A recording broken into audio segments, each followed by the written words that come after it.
I'd like to reconvene our budget workshop on day 3. As always, we are pleased to be here today on the traditional territory of Treaty 6. We acknowledge all those who share a deep connection with this land. The City of Beaumont respects the histories, languages, and cultures of all of Canada's First Peoples, whether they be of First Nation, Métis, or Inuit descent, and appreciates that their presence continues to enrich Canada's vibrant communities. We are all Treaty people. So good morning, everybody. And like I say, welcome to day 3. We're poised to build on the great work we did yesterday of getting our tax increase to near zero. So as we head into capital and utilities budgets and whatever final wrap up things we need to do, hopefully we can sort of maintain that momentum. So open it up to capital. I'm just gonna quickly check with admin. Is there any amendments to the items in capital that you want to make?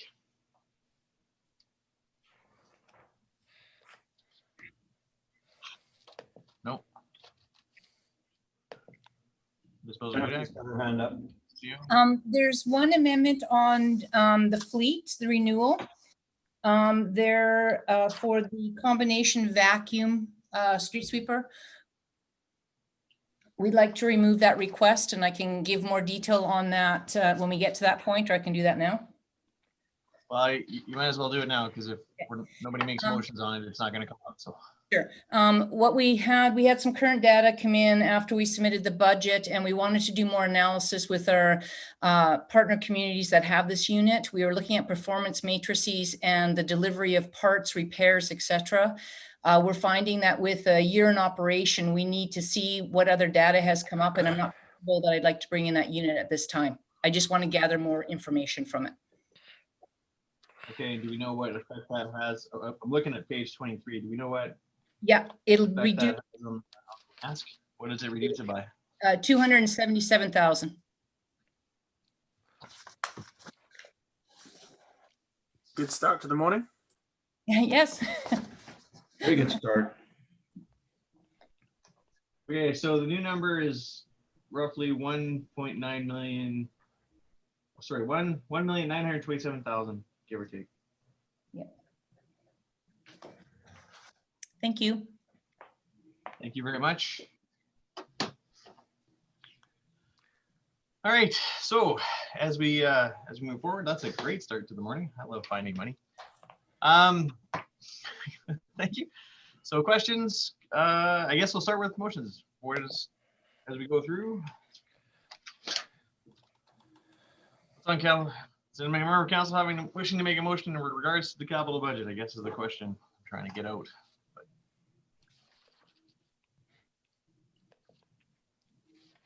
Okay, seeing none, although there were some emails flying around this morning, I will. There are 2 hands raised.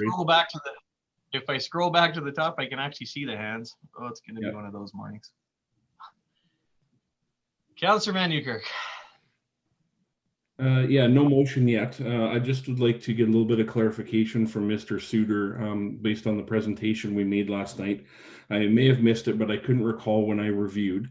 On the multi-use field, was there a building beside the field to keep all the equipment in?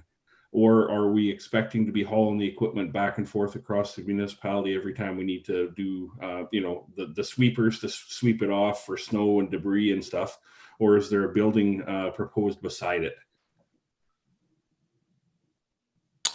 Through your worship to Councillor Van Newkirk, there is a building in conversation. We have not proposed it as part of that package because it's involving a lot of the user groups and what they want there. So it would come at a later date. I'm going to defer to Director Bozo Hudak as far as the parks or the equipment, because her group would maintain the field. I do know there's potential capacity in the existing building in Four Seasons there for some storage, but I'll let Jennifer answer that. We'll be having to do some modifications, but I'll incorporate that in some of our renewal that we're doing in our operational budgets. So the impact on that will be minimal at this time. Yeah, the reason I ask is the mayor and Councillor Daniluk and I, we did a tour in Spruce Grove and we actually got to see some of the maintenance in action, and they were front mounted sweepers, which are of substantial size. to be able to keep that field clear and maintained, because there are certain, I don't know all the details, but there's certain ways you have to keep that turf maintained. So, having the machines, firstly, having the right machines, and secondly, having them close will be important as we have that discussion. So that's kind of why I brought that up. I don't know if anyone else has anything to add there, but. Further questions or discussions on that project, as long as we're here? Bill, no? Not on that particular topic, no. Of a good question though regarding storing the equipment used to clean the Councillor field. Monkhouse. Yeah, Councillor Monkhouse Swain's nodding his head. Yeah, thanks. Just to continue along that project, timing for this, Mr. Suter, provided we give the green light here, when we anticipating on, I don't know how long these things take to build, all that sort of stuff. So how long until it would be operational, but then also like how long would that potentially shut down that part of the park for? Through your worship to Councillor Monkhouse Swain, I've been advised the actual field construction is probably about a 90-day window from start to completion to be able to be used. I mean, the intention would be that they could be ready by the end of summer, September, early September, for use on the field. I don't know specifically with the storm pond if that piece of the project would go ahead timeline-wise.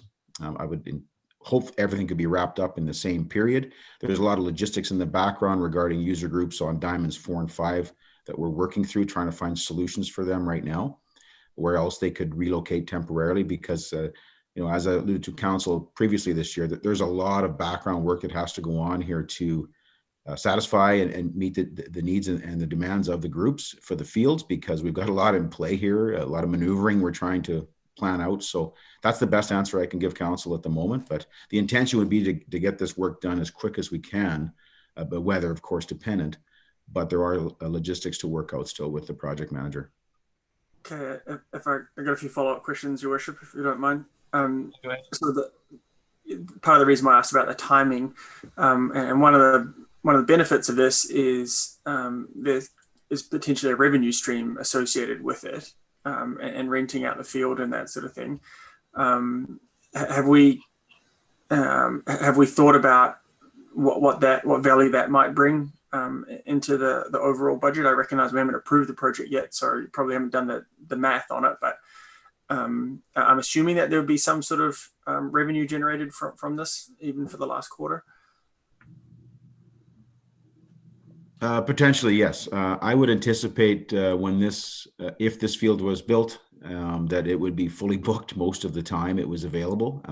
And if not, then there's definitely opportunity to rent it out to outside of Beaumont. If our local groups were not making use of it, there's definitely, I don't know what that looks like right now to answer your question, but definitely is opportunity there. Okay.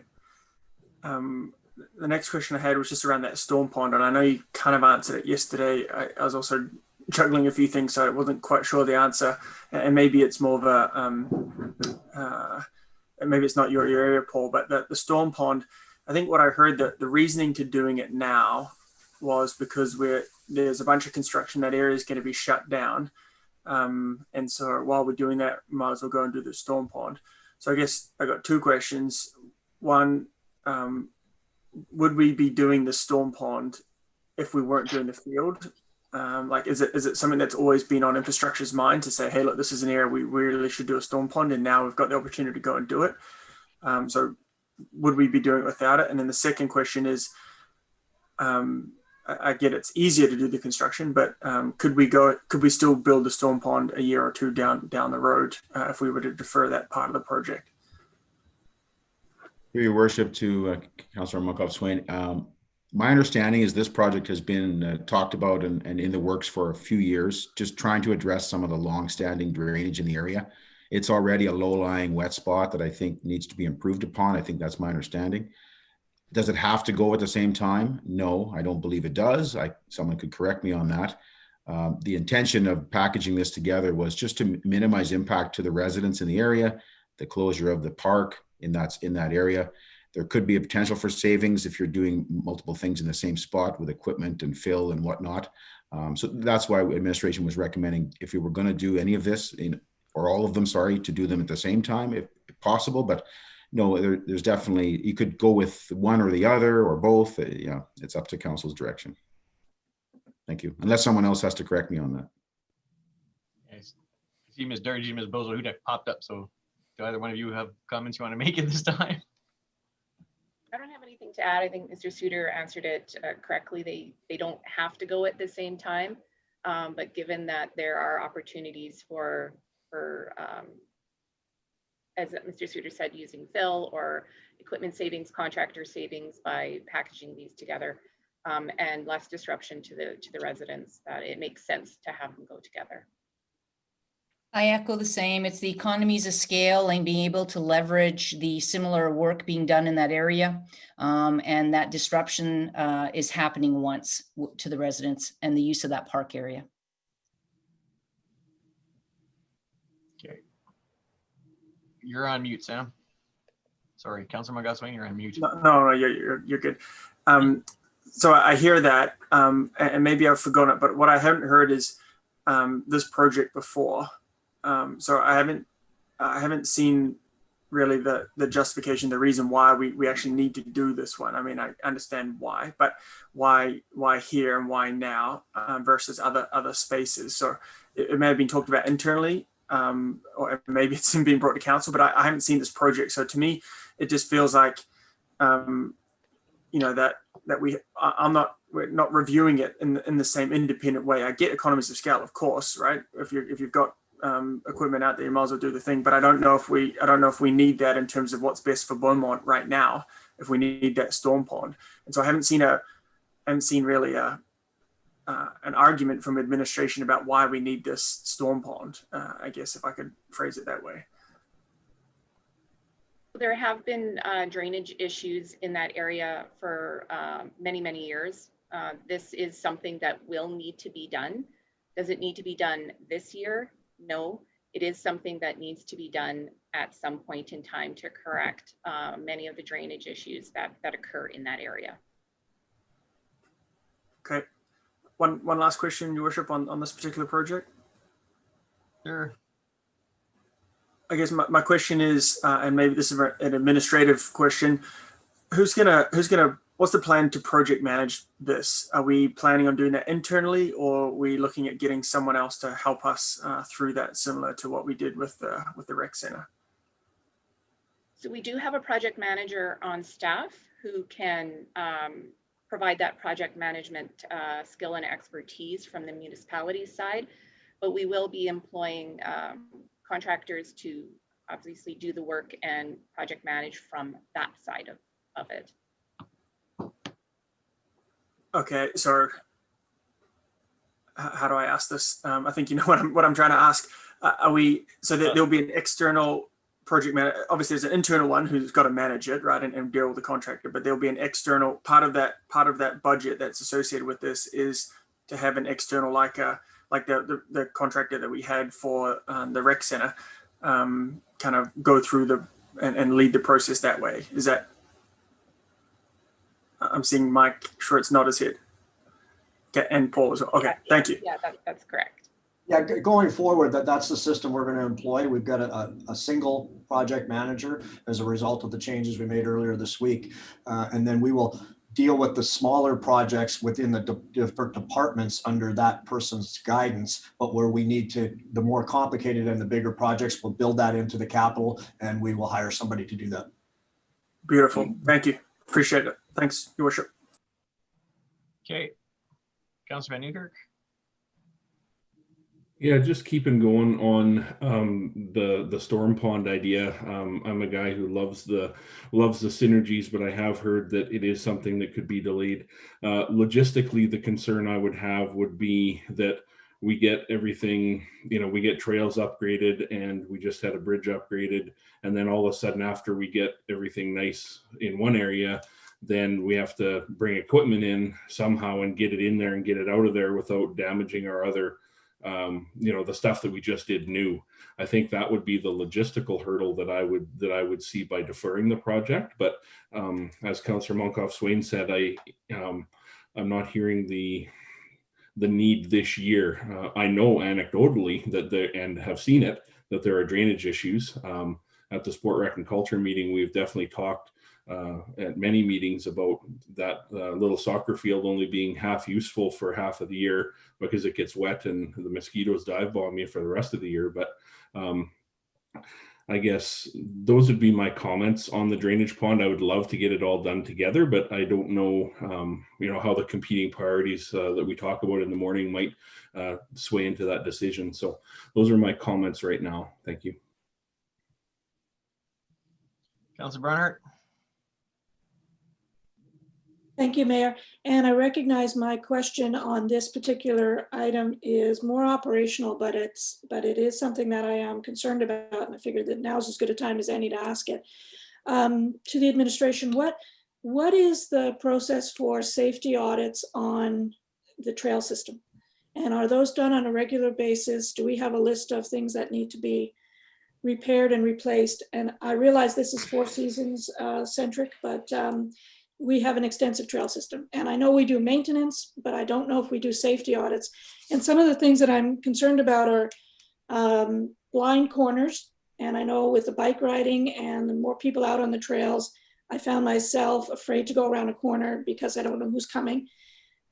Stop signs on busy intersections, the sidewalks having too many people, too many things happening near busy intersections, ice and snow, of course. So I'm just wondering which department is looking after that? Is there one?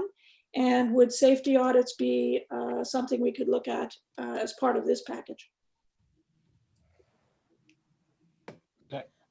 I can answer that for you. It's a combination of two departments. When development occurs, that's the planning component to ensure that we have some kind of general design standards as we do the trails. But for the apps, for the maintenance and reviewing existing conditions, that falls under operations. We will incorporate safety components in our asset management conditional assessments of trails. What Mr. Suter has presented were connectivity, the trail maintenance that we'll be doing within the proposed transportation, active transportation renewal plan will be addressing some of those components. We have some deteriorated trails that we've identified in our assessment over 2020 summer that we will be looking at to incorporate in that maintenance. With your comment concerning the safety, that's why one of the other projects we actually have in this budget proposal is the wayfinding, or the wayfinding within the parks from emergency, and I'm stepping into another project, but that would align as well with what you're talking about from a safety standpoint, making sure that when residents are in a trail system, if there's an emergency, they can actually look at a post or a colored sign saying, I'm in, and if they don't know where they are, I'm by colored post number 22 and it's pink. That kind of thing. That's what we're trying to introduce from the safety side. I hope I answered that. Well, those are good things to hear. And I just was wondering myself, if a citizen wants to put forward a suggestion to make it safer, using our not Let's Talk, and I'm losing it right now in terms of where to actually send that in, but whatever way we do that, the citizen messaging, citizen tracker, is that the proper way for them to put those ideas in? And so, for example, a mirror so you can see who's coming, is that possible? That's the kind of stuff I want to look at. Exactly. That's where we're hoping citizens do actually put that information, because we actually utilize it and create online maps for us to indicate where we have some troubled areas we need to address. So Service Beaumont is the correct location. Thank you very much. Appreciate that answer. Councilor Hendricks. Your Worship, thank you. Just on the pond, I'm all thumbs up regarding that particular pond. For those of us who went through the two studies to get this community up from that 1 in 800 year storm event that we had, that pond continues to be an issue. And every election, at every door along that piece of the community, we hear about it. Needs to get cleaned up. So, it's a bit of, as they call it, Russian roulette with the weather and that pond. I'd like to get it dealt with, put to sleep, put away. And we got giant synergies relative to what we're currently doing. The dollar amount's not going to impact us. So that way, by way of the community. So this would put the bow on that 1 in 800 year problem we had and that would put that to sleep. So I'd be all thumbs up to get that done. So. Thank you, Councillor. Councillor Danluck? Thank you, Your Worship. Thanks for the discussion so far on this pond idea. I also do not recall it being brought to council in the previous discussions on the idea. I think it got added onto the project. I understand why it got added on. It kind of makes sense from the synergy perspective, construction perspective. I'm not being critical when I say it was an add-on. It's a good idea, but it's also $1 million add-on to the project. And I'm a little concerned that I'm not really convinced just yet it's a huge priority for our community. I do understand Councillor Hendrick's comments regarding past utility of the area and low-lying water, but at the same time, we only have a limited amount of capital money to spend, and I like the idea of the town square, which is also an unfunded capital project. So I'm kind of wondering where to spend our tax dollars, capital dollars, the best we possibly can, and I'm not sure I'm there on the stormwater pond just yet at $1 million price tag in terms of priority. I think the town square would bring much more economic development and enjoyment to our citizens than the storm pond. So I'm kind of leaning at that. I'm kind of in the middle right now on the storm pond idea, but just some comments on that. Thank you. Okay, so that's round one. I'm leaning in Councillor Hendrick's camp. That it's a project that needs to be done, and from a timing perspective, it is the ideal time to do it.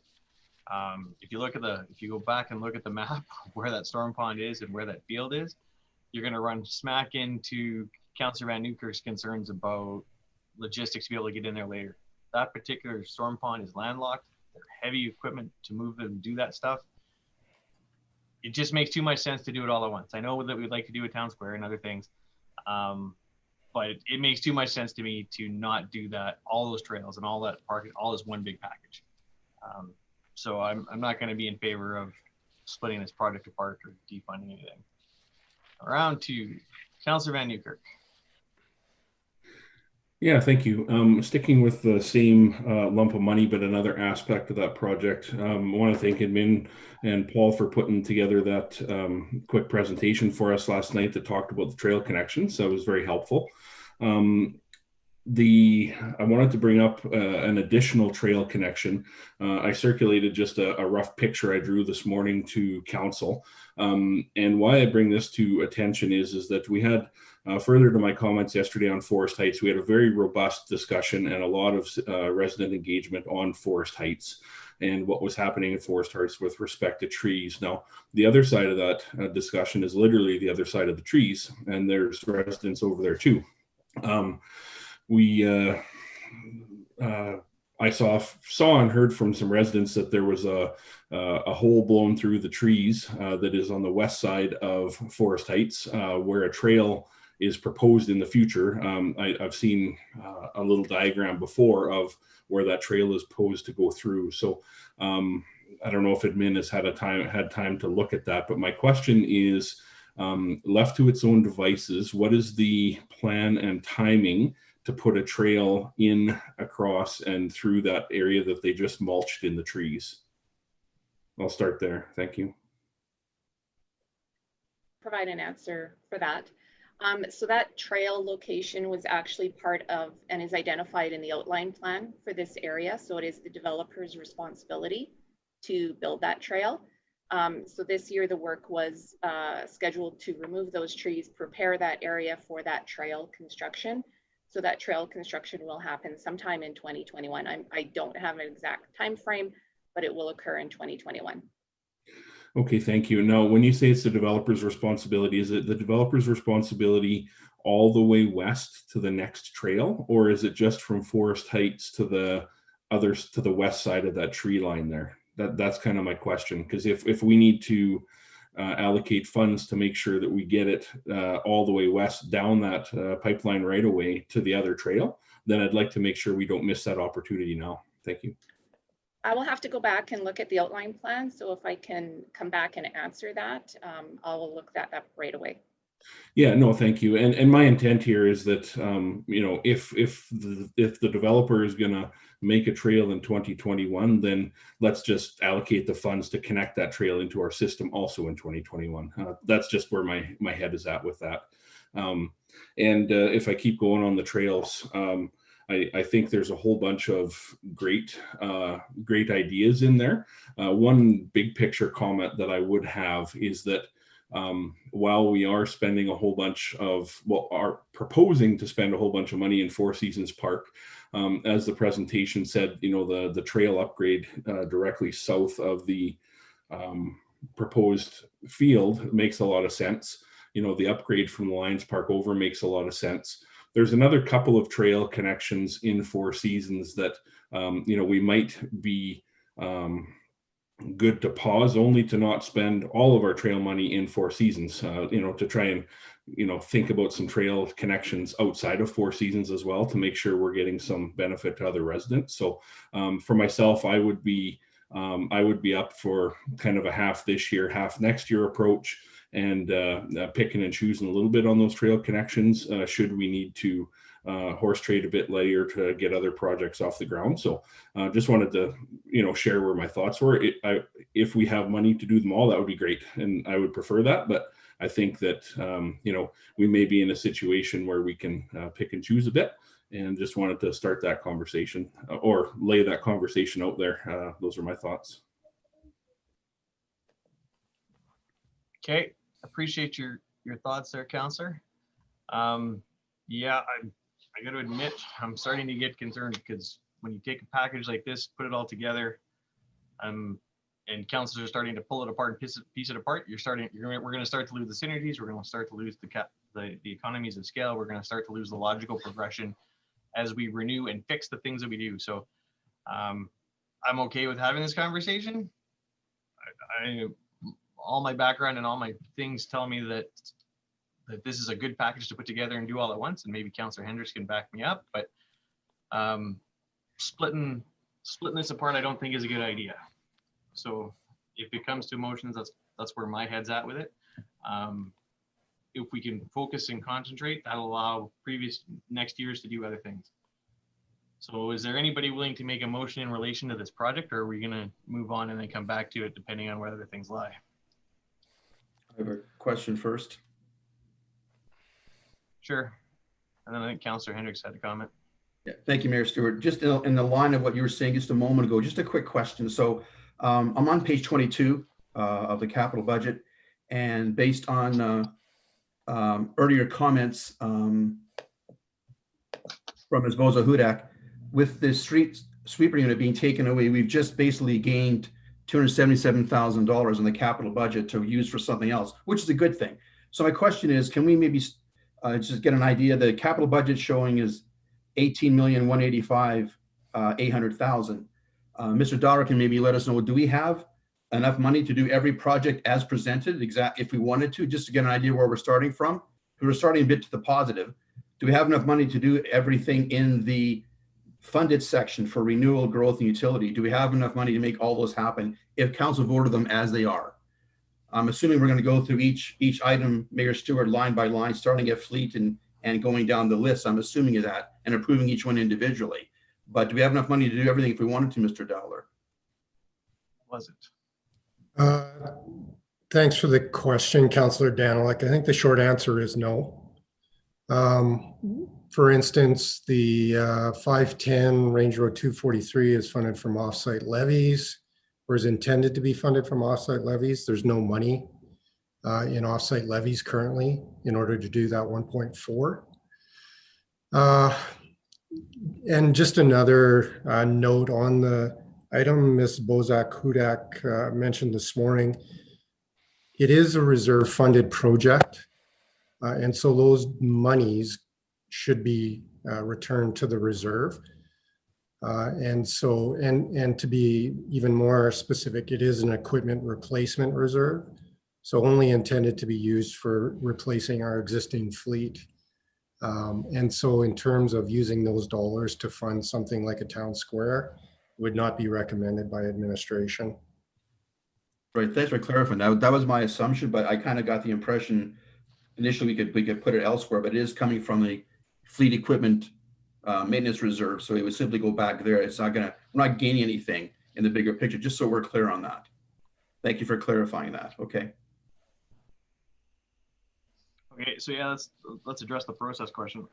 I was going I was working on the premise that we were going to approve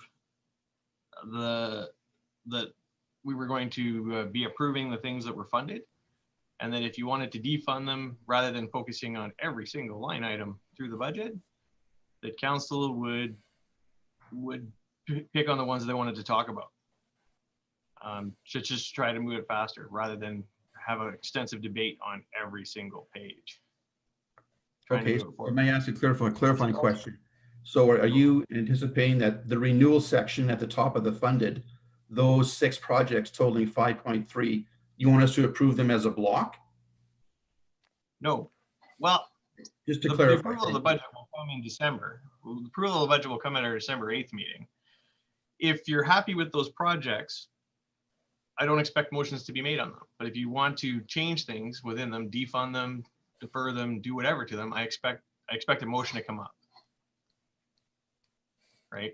So maybe we'll chunk it down a little bit to do sort of a hybrid between what you guys are looking for and what I'm looking for, to speed this along.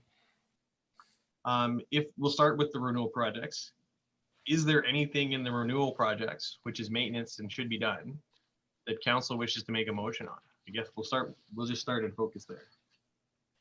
And if not, I think we'll take Bill's suggestion and approve it as a block, and then we'll move on.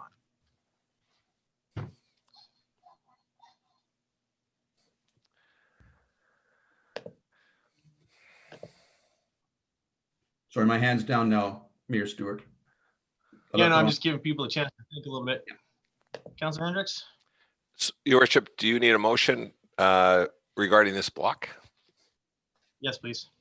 So moved. Just to get it on the table.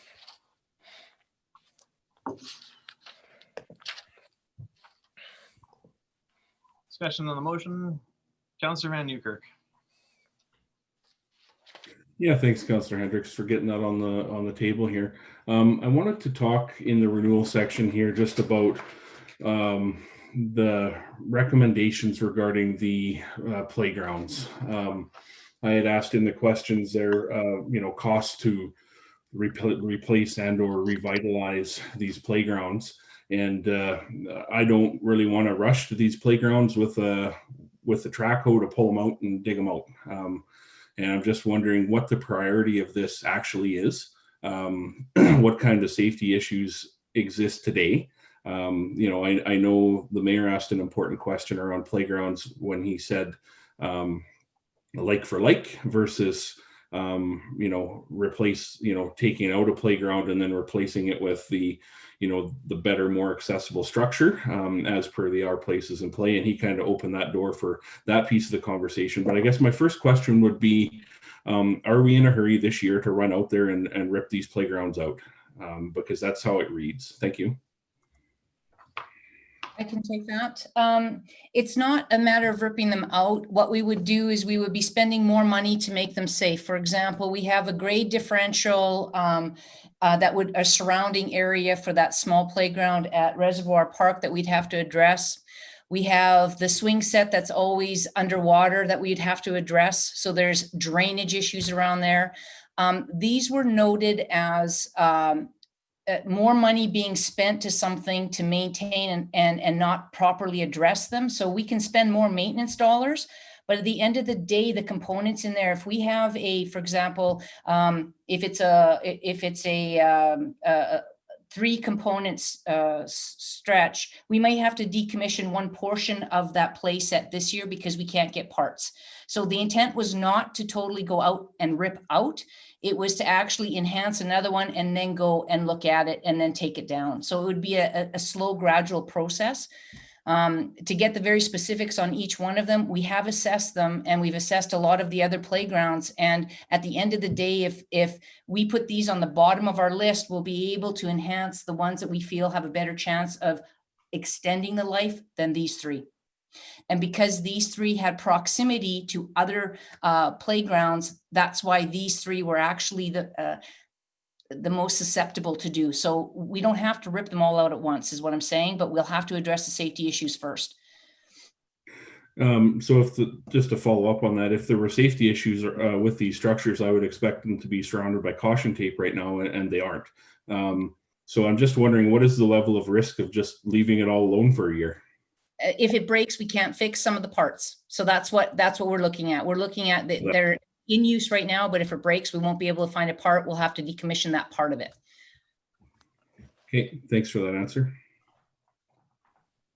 Councillor Danluck? Oh, sorry. My cursor again, I apologize. No worries. Councillor Barnhart? Thank you, Mayor. First, I want to say I am ready to vote on the on the block of renewal projects, funded ones, because I do appreciate the amount of work that has gone into this, and our capital plan is a rolling plan and depends on when the funding is available from grants and elsewhere. So I'm fully appreciative of the work that's gone into it and ready to vote on it. One comment I wanted to make about the or question based on something that Mr. Dowler said, is the Range Road 241 project that's funded out of offsite levy? Does that deplete the offsite levy? Is that what you were intending us to understand? Yes, Councillor Barnhart. Essentially, with the proposal of moving forward with that particular project, that essentially removes the majority of the money from the offsite levy reserve that we currently have. Okay, I do appreciate the safety concerns and the need for that to be done. I personally know of at least one very, very serious accident that did occur there on the gravel part of that road. So I am really looking forward to that being done. Thank you. Yeah, if council, just to follow up on Councillor Barnhart's, the offsite levy account information is available on page 39 at the bottom to see what would be remaining when we're done. Which about 200 grand left in that offsite levy. Where was I? Councillor Montgomery. Thanks, Your Worship. Just to carry on the playground piece, and apologies if it's in here and I just can't see it, but can you just identify, so I understand it's paid for from reserves. Can you identify which reserves it's coming from page 41?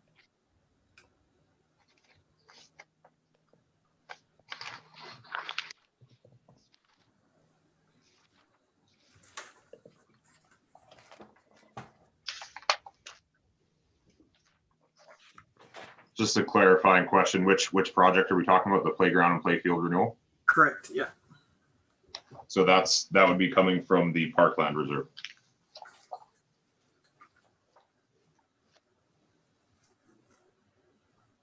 So I see, and maybe you can help me and by even pulling up page 41.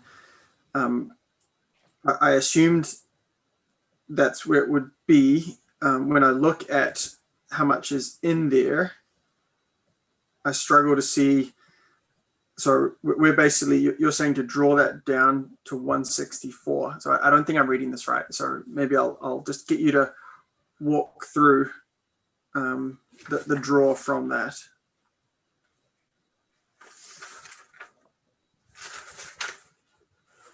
To Councillor Munkhoff's, that is correct. So as you can see on page 41, sorry, I don't have it pulled up, but projected open 560,000. There's an allocation and interest of 118 and the draw is 515, yes. Leaving us 164, right? So I understand that. That's correct. Then as we move forward though, you see 2022, 2023, 2024, 2025, funding of 450, 417, 350, 373. Is the goal to fund this out of I guess if I'm looking at the reserves, we're down to 164.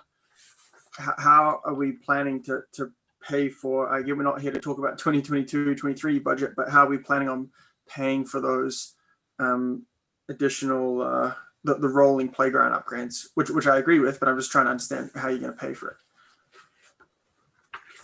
What page are you on? Sorry, I'm on page 25. If you look at the bottom of page 25, it says 2021, there's 515,000 for these playgrounds, upgrading Diamond 1 and 2, Diamond 3, Mayu Park, East and West. I get all that, and I'm supportive of that. That's Thank you. 515. Then there's also line items in here for 2022, 2023, 24, all the way through. Right now, we're paying for this year out of the reserves. I would assume there's a reason why we're paying for it out of reserves. Next year is the plan. Obviously, we can't be paying it out of reserves because we've only got 160K left in that reserves. Or are we transferring money in there? I'm just trying to get the longevity of this. I absolutely agree with the rolling upgrading of the park, of the playgrounds. I'm just trying to figure out the long-term plan on how you plan on funding it, because I'm not sure if reserves is the right place for this. So because it is a renewal program, reserves would be the appropriate funding source. In terms of how to pay for it long-term, we revisit our reserve allocations and our reserve balances on an annual basis, do capital and financial 5-year plans. So we would have to revisit if that is the intention for next year to fund the program with the amounts indicated on page 25, that we'd have to revisit what our allocation is for that year to that reserve to make sure the reserve was topped up, so to speak. Okay, and I'm all for doing, if the cash is there, we might as well do it, but we're drawing 80, 90% of that reserve down. And that's okay. I mean, you guys are the finance guys. You're the ones who are putting this on board. I didn't quite understand the logic of the long-term plan versus the short-term plan. So that's I get it. I'm supportive of it.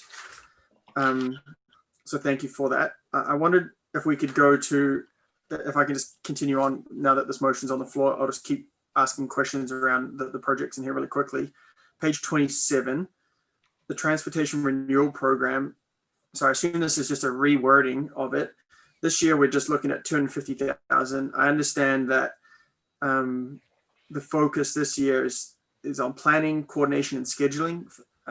So there isn't a road or a sidewalk that we are going to be replacing in this capital budget. It's focused on internally figuring out, and obviously we're getting some data coming in telling us where our roads are. So that's what's 2021 is going to be figured out. And then going forward is the allocation to actually upgrade some sidewalks and some roads, etc. Am I understanding that correctly? Correct. We will not do a full replacement if we do not have to this year. We will do patch and repair. And that's kind of the direction that we are doing. We want to have that time to actually have appropriate plan moving forward. So exactly what you have indicated, correct. Thank you. Quickly on page 31, under equipment growth. So I'm curious around the electric vehicle. So this is all funded from pay as you go. Councilman Swain? Yeah. I think you hit into growth funding. Too far. Yeah, sorry, I went too far. I got too excited. I apologize. We'll come back when we hit the next motion, buddy. Yeah, no, my bad. I think then that was it for me for now. Yeah. Okay. And so a couple of things that I think we should be keeping in mind that just occurred to me as I was sitting here thinking about this and listening to the conversation. Our provincial government, which provides our grants, has telegraphed in the last little while that grants are going to be down. And they really want us to focus on renewing our current core infrastructure. So that pressure is there. So just wanted to throw that out there for a thought. Doesn't really need to be discussed. Councillor Daniluk. Thank you, Worship. Just a procedural question. So with the motion on the table now for the renewal package of capital projects, do you require an amendment to take away the sweeper unit from the total of 2,204,100? Because if we approve the motion as is, that would approve that, I believe, the $2.2 million number. Should we amend the motion to take that 277 away, or is that not necessary? Just asking the question. If not necessary, no problem, but an amendment may be required. I'm going to defer to Shalane, but I think we amended that ask at the beginning, so we just need to tidy up the number. Okay, if that's the way to do it. Currently, the motion on the floor is to accept it as presented in the agenda. So if you're going to be taking anything out of that chunk that you've already put on the floor, then you'll want to definitely state it. Okay, so then we need to, I think it's fleet and equipment replacement program. We need the actual number for, we need some numbers, Mr. DeBlanco. Sorry, John, I just want to make sure we did the motion correctly. No, good question. Yeah, so if somebody can just tidy up that number, and then we'll Once again, just to clarify, we're talking about the fleet and equipment replacement program. Talking about the vacuum truck, yeah. What it got So- removed for? Removing the 277,000, that puts the fleet and equipment replacement program at 1,927,100. Yeah. You want that move, John? Yeah, please move that amendment. I move an amendment to the fleet and equipment replacement program to be reduced by 277,000 to a final figure of 1,927,100. Thank you. Oh. Ms. Winter, are we on track? I just want to, sorry, to go into process that Councillor Hendricks currently has the motion on the floor. So unless you're wanting to go into starting to amending motions, or if you just want to ask Councillor Hendricks if he wants to do. Yeah, let's do that. Councillor Hendricks, would you do a friendly amendment? Thank you, Ms. Winter. Thank you, Mr. Dunlock. Your worship, thank. Councillor. Go ahead. Sorry. Okay. So yes, I'd accept the friendly amendment. Thank you. Thank you. So Thanks, we'll amend the number. We'll amend the number and as amended. Thank you. Okay, where were we? Sorry, Bill, did you have any further questions? No, thank you. All right. Not right now. Councillor Van Newkirk. Yeah, thank you. Just rounding my initial conversation back here, I see that the question I had on that trail connection from Forest Heights, that the developer's responsibility ends at the Forest Heights and doesn't extend through, extend the trail out. So we'd be putting a new trail in that once again doesn't have a connection. And I think we've been talking a lot about not doing that. So I would propose that we either add one or horse trade one here. I'd be into add and to talk about it at unfunded when we get into unfunded things. Is that acceptable? Yeah, if we could do that, like we've put so much time and effort into looking at our trails, and when we've talked at length about trails to nowhere, and here we go again, right? So yeah, if we could just, I'll make note of it, but if we could have that conversation in unfunded, if you think that's where it belongs, then thank you for that. Yeah, we'll do it in unfunded. We'll add the things that are because I got a couple things in unfunded too. So. Councillor Stout. Thank you. Excuse me. Thank you, Worship. Yes, and just to pick up that theme a little as well, I actually walked up and down that section of land yesterday. There is quite a steep ditch between Glenbrae and Forest Heights, and I was just wondering if the trail that the new trail that the developer puts in that ends on the boundary, is there going to be any kind of bridge or ramp or something? Because otherwise we'll just have a trail that not only doesn't connect but ends in a steep ditch that nobody would be easily able to negotiate. Tell you what, Councillor, I'm going to ask you to table that question because it's not part of the renewal, and we will address it down at unfunded. Very well. I'm content to do that. Ms. Winter, you popped up.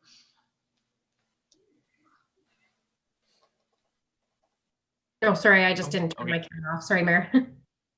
No worries. When members of staff pop up, it's usually because they've got something to say. So we should try to get you into the conversation. Councillor Van Newkirk. Yeah, just was wondering for a clarification as we move forward here on our grant numbers available for the gas tax.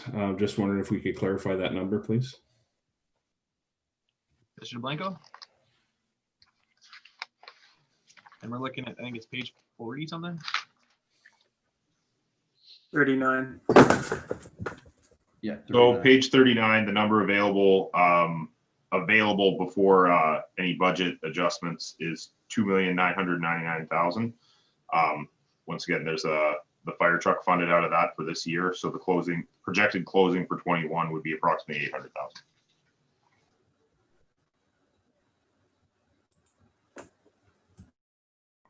All right, seeing no further requests to speak, call the question on the approval of the renewal projects. All in favor?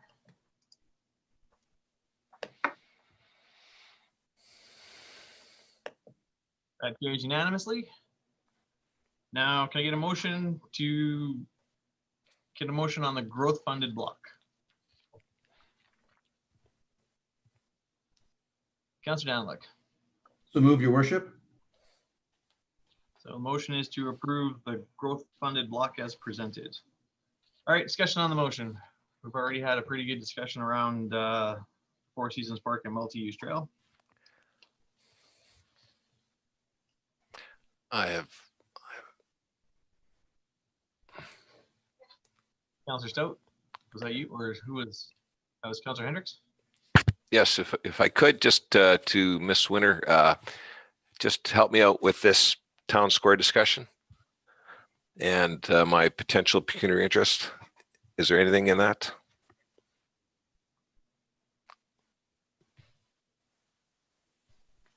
Thank you, Councillor Hendricks.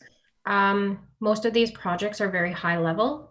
I don't see within this budget that you would have any pecuniary, but I'm going to also refer to CAO Schwartz. Okay, thank you. I absolutely agree.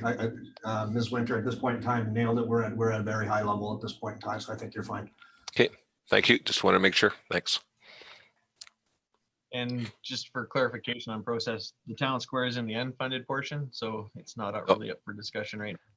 I just want to get in early. I want to get in early, so thank you. Thank you. I just didn't want to money. That's right. All right, Councillor Margoswing. Yeah, so let me just quickly say thanks for the discussion around the storm pond piece, and I appreciate the explanation from multiple folks on there. I'm good with that. So thanks for going through that. I tipped my hand earlier as we go talk about equipment growth, and I want to link that. So that's on page 31. And if you, I also want to link, because I asked a question about this as well in the written piece. So I'm just trying to frantically find it here.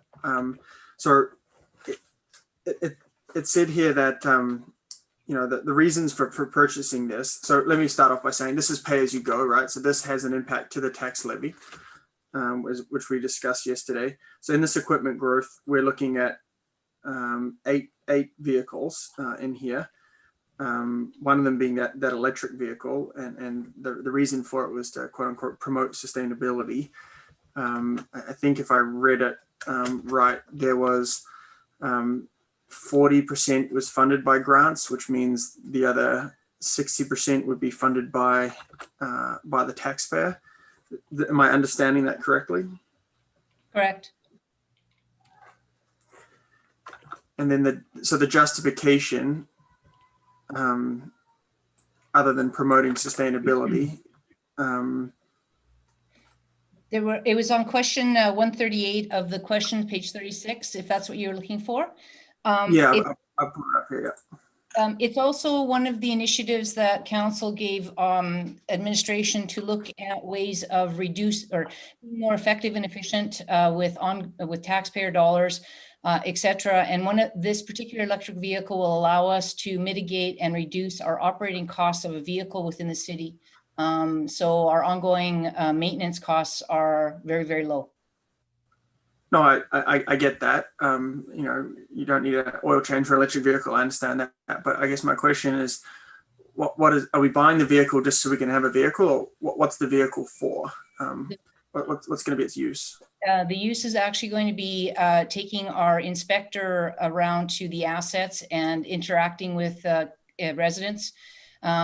We address citizen concerns through our inspector process that we have. We have an operational resource inspector that goes out and addresses service requests, inspects our assets. So they're on the road quite a bit. This vehicle allows us to access the trails in a smaller vehicle as well. Very nimble to address things. So it does allow us the proper use of vehicle for the intended use. Okay, thank you for the answers.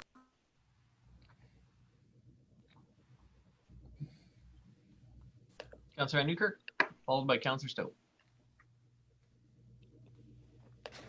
Yeah, thank you. Would you like to stay on the topics that Councillor Malkoff-Swain was on, or am I okay to move to a different topic, Mayor? No, you're okay to, as long as the topic is within that growth funded block. Yeah. We're good. We're good. Okay, cool. I just wanted to talk about the Range Road 241 to 625, or sorry, 625 to 50th Ave, the $4.5 million project. So we did important work this year to prepare for that project.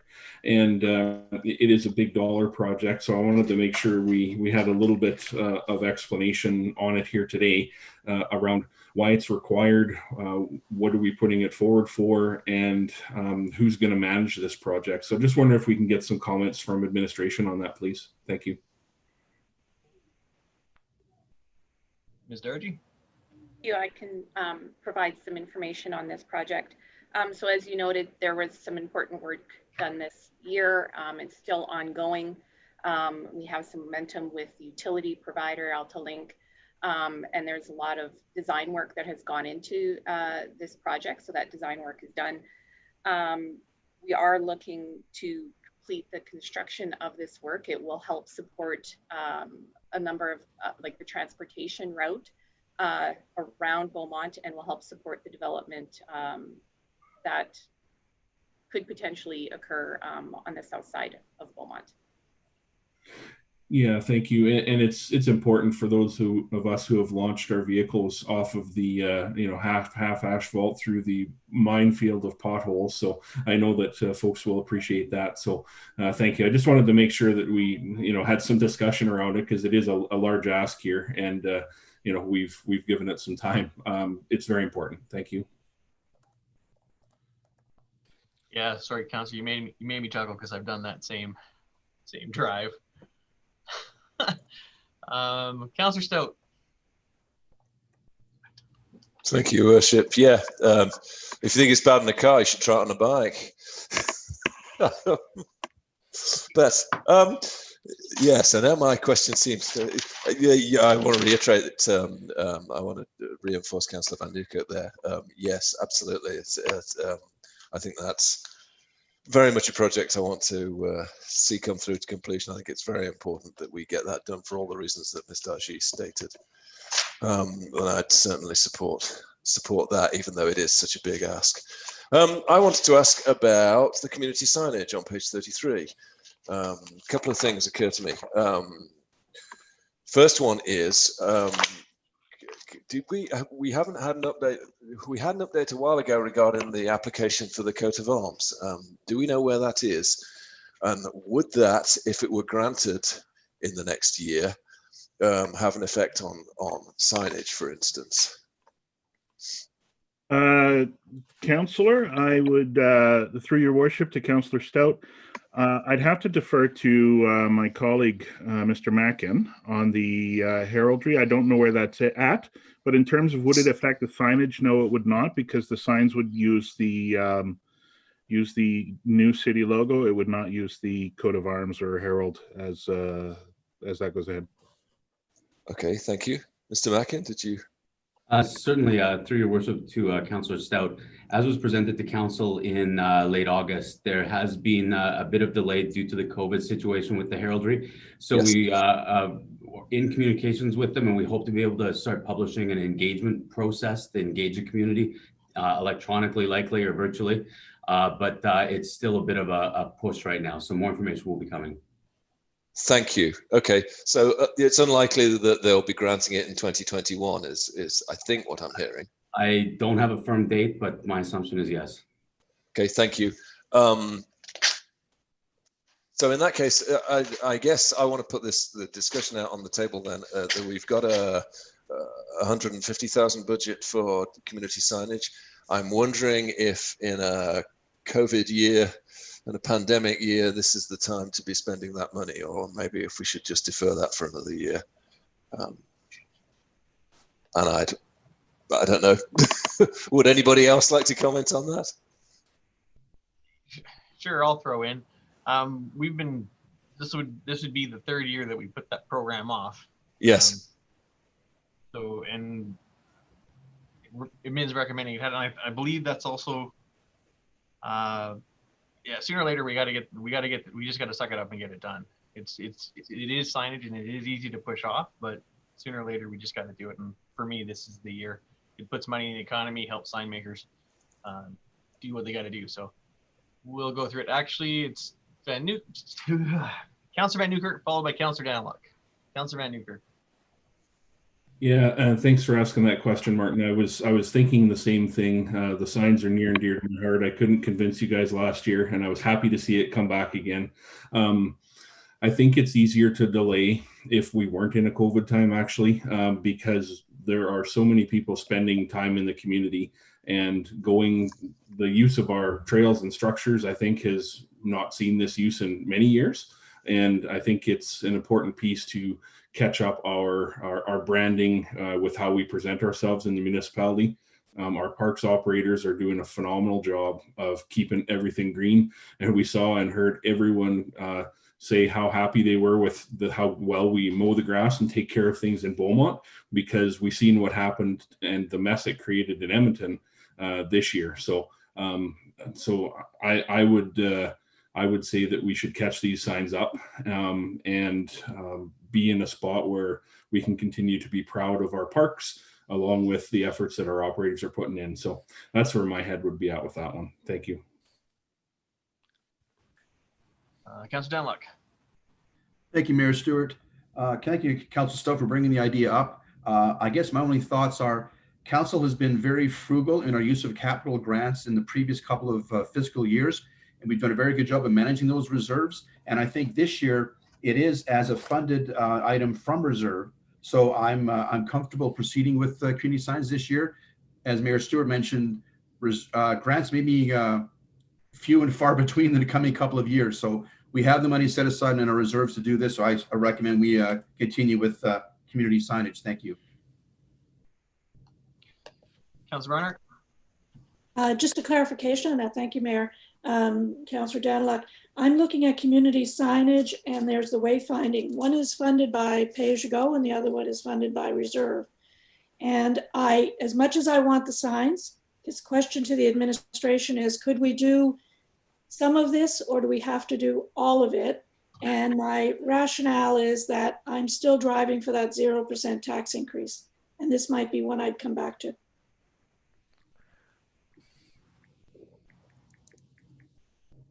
Mr. DeBlanco was going to weigh in. Being that this is capital, this is not going to affect the tax rate, regardless of. Well, Curtis is on. Curtis, why don't you walk us through it? Can I just clarify which signage program we're talking about here first, of which the question is on? I'm asking about community signage, and I'm looking at page 22. Pay-as-you-go, and forgive me if I'm wrong here, but I thought I heard Councillor Munkoff-Swain say similar, that pay-as-you-go would affect our taxation. So I am confused and would like clarification. So pay-as-you-go is capital funded from the operations. So it is coming from the tax levy, yes. But I want to separate the projects from the funding source, which is an important distinction. So pay-as-you-go was a funding source set up last year by council in the amount of approximately 500 and some change to be used as a funding source to fund capital. If we got rid of certain projects that are currently funded as pay-as-you-go, it'd be admin's recommendation to fund a different project out of that funding source. So in getting rid of community signage, just as an example, if one of these projects was removed, we would recommend moving a different project to utilize pay-as-you-go. So then, Councillor Danluck, you're correct. It is a form of a reserve. It just has a different name. Thank you. Thank you for clarification. Surprised too, actually. I had it right. Thank you. That's one for the week. Reserves and things, it's just, you know. Yeehaw.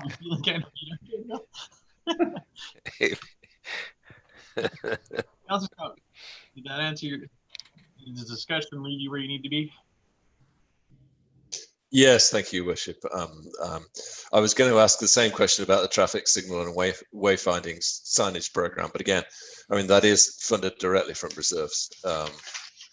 And the reason I wanted to have that discussion is simply in a normal year, I would be all in favor of these things. It's just that this is not a normal year.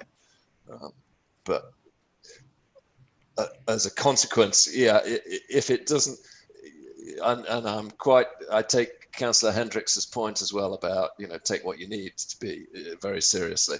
But by doing this, if we're funding both of these through some sort of reserve, then we're not putting a bigger ask on residents in this particular year. And, so yeah, I am content. Thank you. Councillor Barnhart. Just a clarification then, is there any way, thank you, Mayor, by the way, is there any way that we can have an impact on the taxation through the capital budget? Or does that require a different process?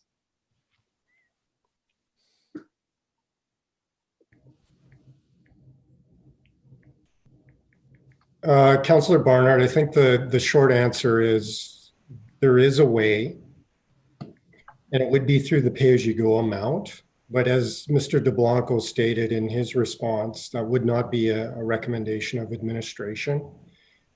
I think if you consider, as the mayor mentioned earlier this morning, where the provincial government is likely going to go with their grants, having something like pay-as-you-go in place allows council to maneuver some dollars around on the capital in future years, which would go to fund future projects. So although you could reduce pay-as-you-go this year and there would be a one-time benefit to ratepayers, on an ongoing basis, you are going to shrink your capital budget. And again, you know, that's entirely within council's purview. The last point I'll make on this is in terms of an increase or what's impacting the 2021 budget for residents, the pay-as-you-go amount that is currently in the budget does not influence any increase that residents would be seeing in 2021.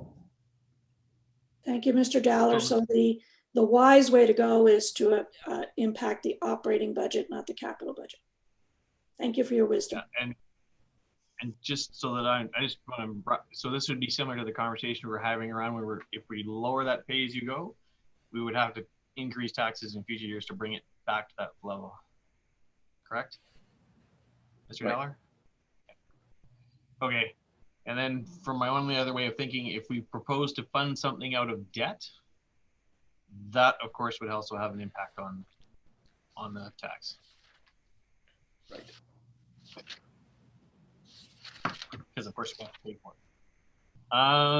it. Councillor Stout.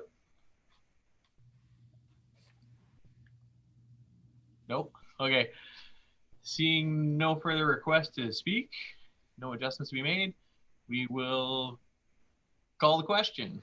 All in favor of the growth funded projects?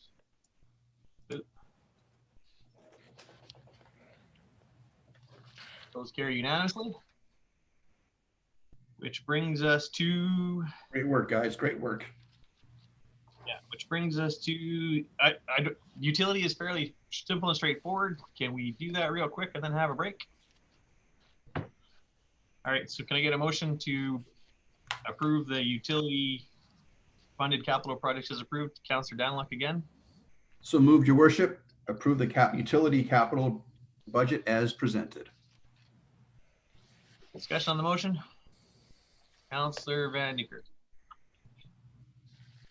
Yeah, thank you. Just looking for a quick update from administration on the timing of the expected results of the study we did this year. Are we looking at end of the year, Q1, Q2? and just forecasting our ability to do what we need to do with this allocated resources in 2021. I want to make sure that we have the information we need so that we can act on it. Thank you. I can take that. We already have had preliminary review. So the actual data that we've collected is over 700 gigabytes of video that we're analyzing. The project completion and with the final report being the end of March allows us already to start doing some of our troubled areas because we do have data we're using, but the final report will come back at the end of Q1. I do have update information that I will be providing to council in January as a quick synopsis of what we have found to date, and we can go from there. Sounds good. Yeah, and I'm supportive of this amount. I just, like I said, I want to make sure that we have what we need to make good on the money we're allocating. So thank you for the answer. Thank you very much. Seeing no further requests to speak, call the question. All those in favor?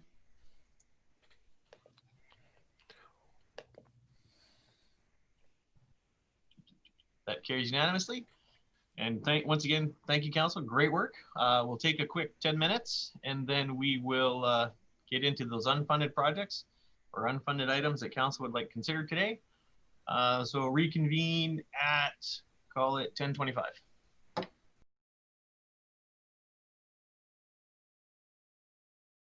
We're through the funded portion. So our next portion of the meeting, we will be chatting about unfunded projects that council would like to see considered.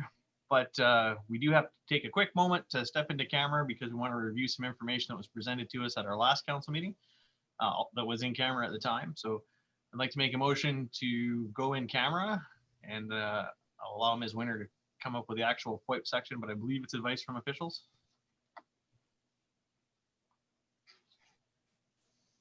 Yes, thank you, Mayor. That is correct. It is advice to officials, section 24(1)A. Thank you. Thank you. Discussion on the motion, Councillor Van Newkirk. No, wrong button. I'm sorry. All those in favor?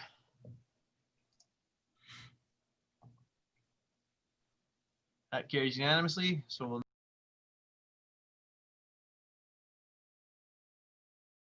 appreciate the published indulgence, but we got some advice on a couple of things. We'll now move into unfunded projects. And I know that there's a few items that we're floating around members of council through various communications that we've had. So I will open it up to council for unfunded things that they would like to see added to this budget. Councillor Montgomery. Yeah, I'd like to move that we fund the town square from grants. Care to float some reasons? Yeah, so a couple of things. Personally, I see this as an economic development piece for us. And the reason why I link that is right now we have an incredible story to tell and we're having some amazing conversations. Economic development team are having some great conversations. You know, they look at the demographics. Beaumont looks great on paper. And my worry, part of it is, you know, when we're bringing these different businesses and different opportunities to Beaumont, we've got to, particularly around the downtown core, we've got to start, we've got to have something central that we can kind of point to as a key piece for us. Obviously, we've got, you know, an incredible business and businesses downtown, but I think a space for the community to gather would be crucial to make sure that when we get people coming into our city, that they look at and they can see where we want to go, and we look as good as we do in person as we are on paper. The other piece is part of it is, and you know, if it's on page 36. I'm sure you guys have all read it. But having that urban park, that common space, it's a great opportunity for our arts piece. And what I want to link that back to is, you know, we've spent all this capital here, and I haven't seen anything from administration about the arts policy, right? For every dollar that we spend on capital, you know, 1% of that towards public art, etc. Right? We want to get that 1/3 funding that our arts policy recognizes. So I think we would be able to point to this as that spend towards that from an arts perspective. I also think that it'd help foster and grow that area in downtown. And I won't get into too much more because I realize we've got some folks who have some interest in that area. But having a central spot where the community goes together and meet, I think would be just an awesome addition to our community. We do have the room for grants for that. We're not taking them all the way down, so I think this would be a really huge benefit to the downtown core and to Beaumont in general. Thank you. Thank you, CEO. Yes, thank you very much, Mayor Stewart, and I'm glad that Mr. Mackin popped up. If I could ask, and I'll put you on the spot, Rob, if you could, for the edification of both council and the public, describe why this is on here. I know you and I had a conversation several times about this whole meeting area and how important that was to the core and to economic development. And you explained it much better than I could, if you don't mind. No problem, Mike. So through your worship to Councilor Monco-Swain, you are correct. Have a central focal point in the community, I think, is important, not only just for our residents, but from an attraction and investment attraction perspective. At this time, speaking generally, we are also very actively talking to a number of interested parties around doing certain things in that area. So I think the culmination of it all will work. I would just be cognizant that as discussions are happening, I wouldn't want to have components in the park maybe have to be redone or elements like that. So we're looking at the entire area holistically right now, but I do agree that a central meeting point is key to any community, and this one will be great for Beaumont. Just making sure that as we're having discussions, we're cognizant of any hiccups or timing or staging type potentials. And that was my question, and I submitted it in a written form just to make sure that the town square wouldn't impact any potential development downtown. And what I'm hearing you reinforce today is that you would be flexible with that to make sure that it fits and meets and doesn't impact any potential investment there. If I may, I believe that it needs to stand no matter what. My goal is to make sure that we can avoid rework, and if we can coordinate projects and interests, we could actually make it better and bigger. Who knows? But it is definitely part of our plan. It's just making sure that we can stage it.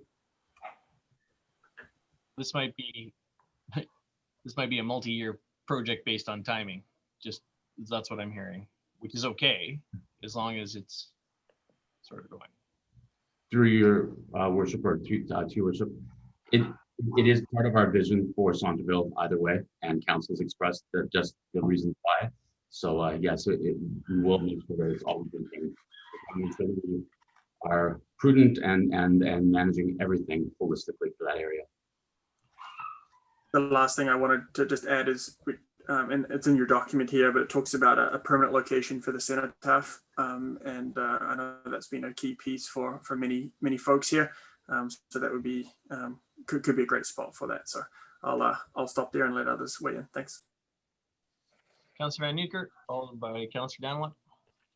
Yeah, thank you for putting this motion forward, and thank you for pointing out the cenotaph. That was an important piece from the community that we've heard. I just wanted to also weigh in on the conversation that was brought to the Park Sport or Recreation, Parks and Culture Committee the other night. The arts community was able to make a presentation to the committee, just talking about the types of things that the committee could do to bring awareness to the arts. And ironically, one of those things that was brought up, and it's been mulled around for quite some time, is this town square idea.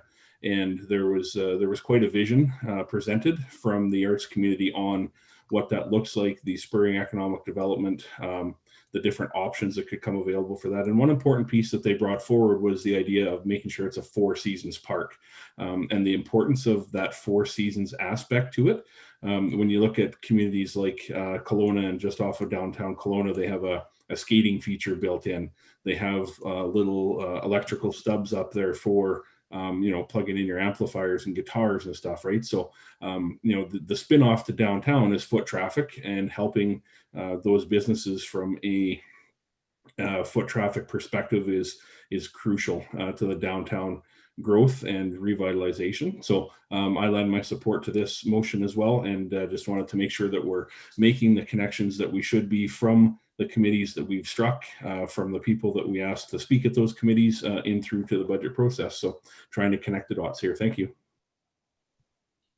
Councillor Danlock, followed by Councillor Stout, followed by Councillor Barnhart. Thank you, Mayor Stewart. I echo the comments on my previous two councillors on their comments. I agree completely. The biggest advantage I see in this project is economic development, as well as for our performing arts community, having a place to go and have impromptu concerts or people just playing guitars in the park and that sort of thing that brings a sense of community to an area. I think it's a fantastic idea of going forward with this. My one question I do have, Mr. Mackin, perhaps, is that I know we're looking at funding this project in 2021. Do you feel that it's going to be completed within 2021, or is it? I'm getting the feeling, looking at the scope of the project, it may well get started in 2021 and get finished in 2022. Is that a fair assessment, or we get all done in 2021? That'd be great, but I think, realistically speaking, is it more of a kind of a bridging 2-year kind of process? What's your expectation? Through your worship to Councillor Danlock, at this time, I don't want to just throw a date out or anything. We are meeting, discussing with all of the parties in that area, all of the parties, and we're trying to coordinate efforts to make it happen and keep with the original vision. But in my opinion, right now, it's just too early to say a specific time or a date. I appreciate that. Thank you very much. Thank you. Councillor Stout. Thank you, Your Worship. Yes, I'm completely supportive of this as well. For I think the economic and cultural and social benefits are all really important, crucial. In fact, I'm also very much in favour of the possibility of putting a cenotaph in there again. Others have referred to it. I did about the community need for that. I did a little bit of research over the last Remembrance Day and discovered apparently the oldest cenotaph in this area is actually in Beverley, when Beverley was a separate municipality with a population of about 9,000, and they put that was built in 1920. And I noticed that that was particularly touching or moving, I should say, Remembrance Day service there this year. So just wanted to add that. I think it's an important part of it. I'd be very much in favour of it. I think the opportunities for cultural and artistic expression in the same place are important too, as well as economic development. And the other thing that it does, I think, is we've touched on this before with regard to Centreville, is it makes it more of a destination location, the place you actually go out to visit or to do something there. But then when you're there, there's all sorts of spin-off possibilities. So yeah, I think it's a great benefit, and I'd like to see it go ahead. Okay, so we've heard from 4 councillors. The votes are there. I've heard 4 councillors speak, and we're going in the same circle. So unless the 2 remaining councillors want to speak against, No, I have something different. Councillor Hendricks. Sidebar, just so I can get it. I didn't know where to plug this in. I had it in my notes to discuss this. This, with respect to the cenotaph, of course, Remembrance Day salute to our veterans. Last budget process, I suggested that maybe we as a council should put something in the Beaumont News. I appreciate Councillor Danilek's piece, the standalone, but it would be nice to have a council picture, something saying, with our Remembrance Day salute to veterans in the Beaumont News. So. Okay. Councillor Barnhart. Thank you, Mayor. And I just want to clarify that on the one hand, we heard that we don't have the funds available in grants. And then I heard someone say that we would be combining federal gas tax and MSI. Is that how this one is going to be funded? The proposal is yes. Mr. Dollar. Yeah, that is correct. I think if council were to approve this, it would be funded from grants, and we'd look at either a combination of federal gas and MSI or one or the other. And second question is it prudent to wait until the spring to approve this? Or do we need to get going on it now? Mike or either Mike Swartz, Mike Dowler. Yeah.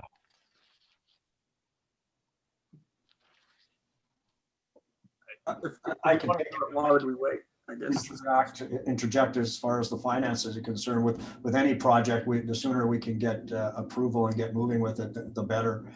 I think if we have anything catastrophic grant-wise that comes down in Q1, that as an organization and as a council, we'll have to sit down and strategize. I don't know that we need to be completely risk averse at this point with this project. But Mr. Dowler, you can correct me if I'm wrong. No, I was going to make the same statements. I think proving it now is fine. And if something happens from a prudential standpoint, then it's likely going to involve a bigger conversation than just this particular project. Appreciate that. Thank you very much. I'm going to call the vote unless you got something there, Sam. I'm sorry. I just want to understand the process here. So I see a piece of paper. It says it's going to be beautiful. I'm sure it will be. Does this get designed by administration? Do we look at it? Like how does this work? Like do we see what's in it? Do we approve it? Do we not? I'm just trying to get an understanding around the process. I'm not an architect, and by no means do I want to pretend to be. I just want to understand. Does this come back to council, or does it pop up one day and we see what it is? Your worship, through to Councillor Munkoff-Swain, I have a very high level concept I can share with council right now, trying to address the art side, the cenotaph conversation, but by no means are we necessarily going to go this route, but I'll just try and share my screen. This was just a high level concept I had done. Time. We're not going to get into the design.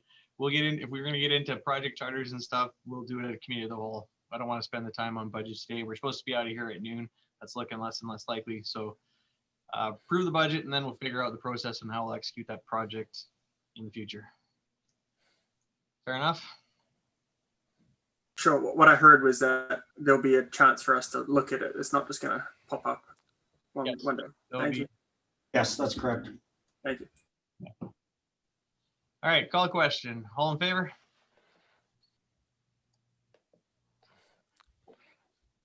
That carries unanimously.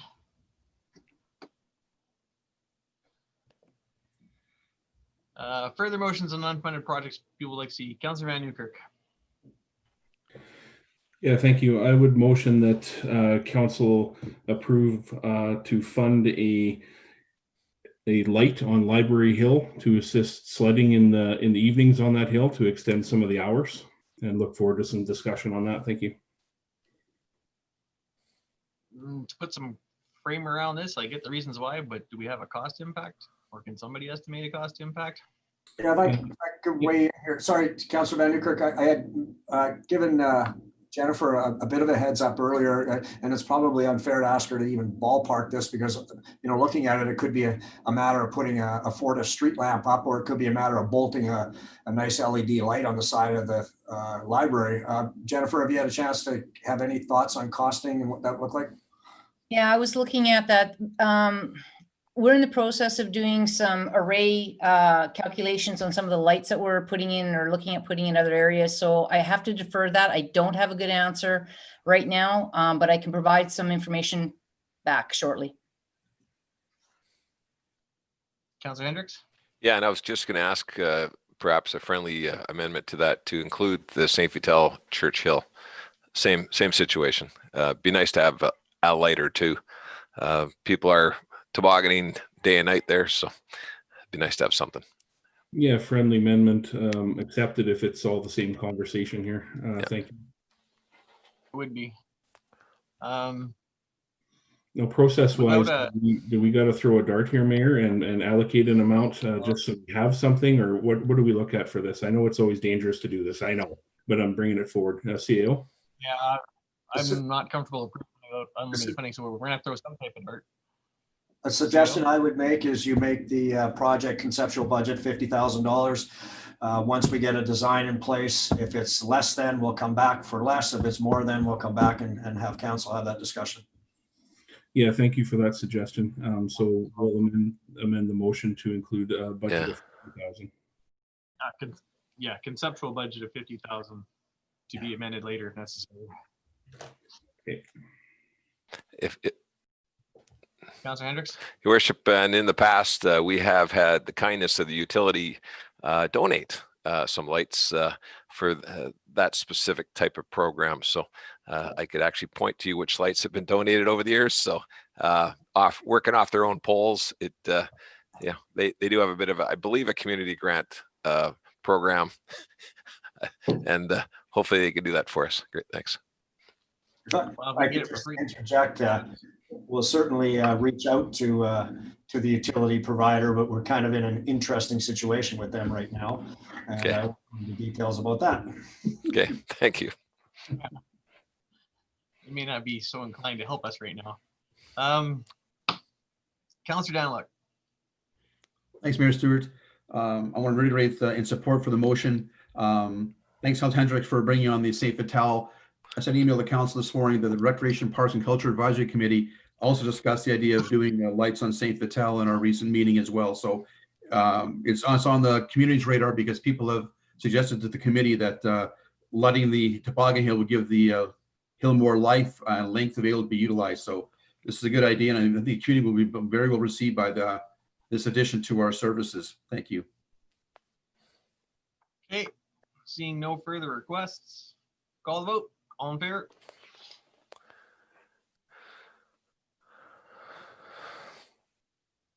That carries unanimously.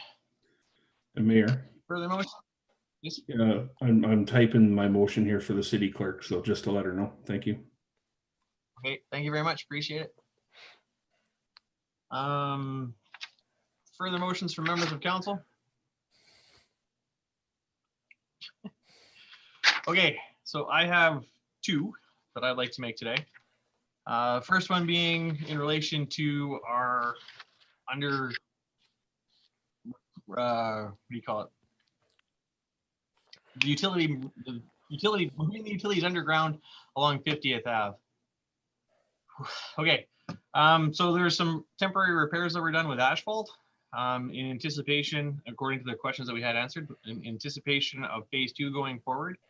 Phase 2 is currently unfunded, and remembering conversations about whether or not from this council about funding that program, it's kind of 50-50. I don't want to see our downtown be unfinished with asphalt pieces where concrete and paver should be. So I'd like to move that we add $40,000 to complete those repairs and make them permanent in the anticipation that phase 2 might not happen in the near future. Response from admin. Is that reasonable? And then I'll put it open for discussion. $40,000 is the cost that it would, the approximate cost that it would take to replace the asphalt, temporary asphalt into concrete. However, what I'd like to note is that this will be a throwaway cost when the work for the rest of 50th Avenue is to be completed, because it will need to be removed to incorporate the entire streetscape in. So anything that is done to be permanent, I would put permanent in quotations because that won't be permanent. It will have to be redone when the entire streetscape is done. No, and I agree with those comments. I would have, yeah, knowing that phase 2 might be many years off, I was hoping that this would have been done this way to begin with, but open it up for discussion. Okay, seeing none, call the question. All those in favor?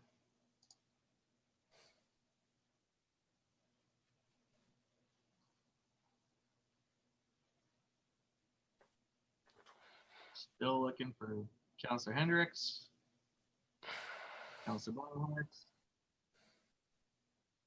And that carries 5-2 with Councilor Munkoff Swain and Councilor Van Newkirk in opposition.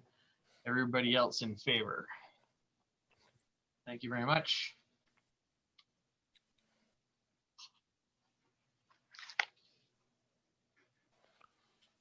And my second motion was in relation to the firefighter training ground of 116.4.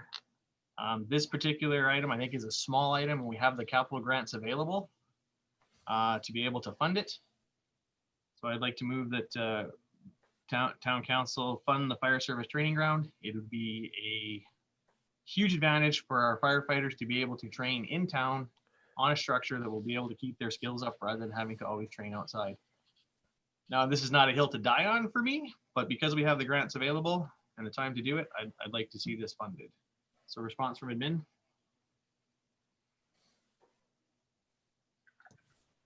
Good morning, Council. Through your worship to all council, I can start from the funding financial side. I'll turn to Mr. DeBlanco or Dowler to add any comments. But just to build off what our mayor said, yes, this is a facility that would allow the training of our firefighters, additional training of our firefighters here within the city limits. This is a cost-effective center based on the cost of the center being built here locally by a company from Nisku, City of Leduc area. It would also help us keep our members here in town, save a lot of travel outside of town, as we've recently, last year in 2019, went to Vermilion to take our crews there for live fire training. And again, that is a skill that we would be able to deliver here locally in town. There is the opportunity in the future for some cost recovery. I don't have those numbers right now. However, working with our regional partners, sharing of services and resources such as this does happen quite frequently. Again, I don't have those numbers, but it is an opportunity. Unless there's any questions for myself, I'm not sure if there's anything that can be added from the financial side from Mr. Dowler or DeBlanco.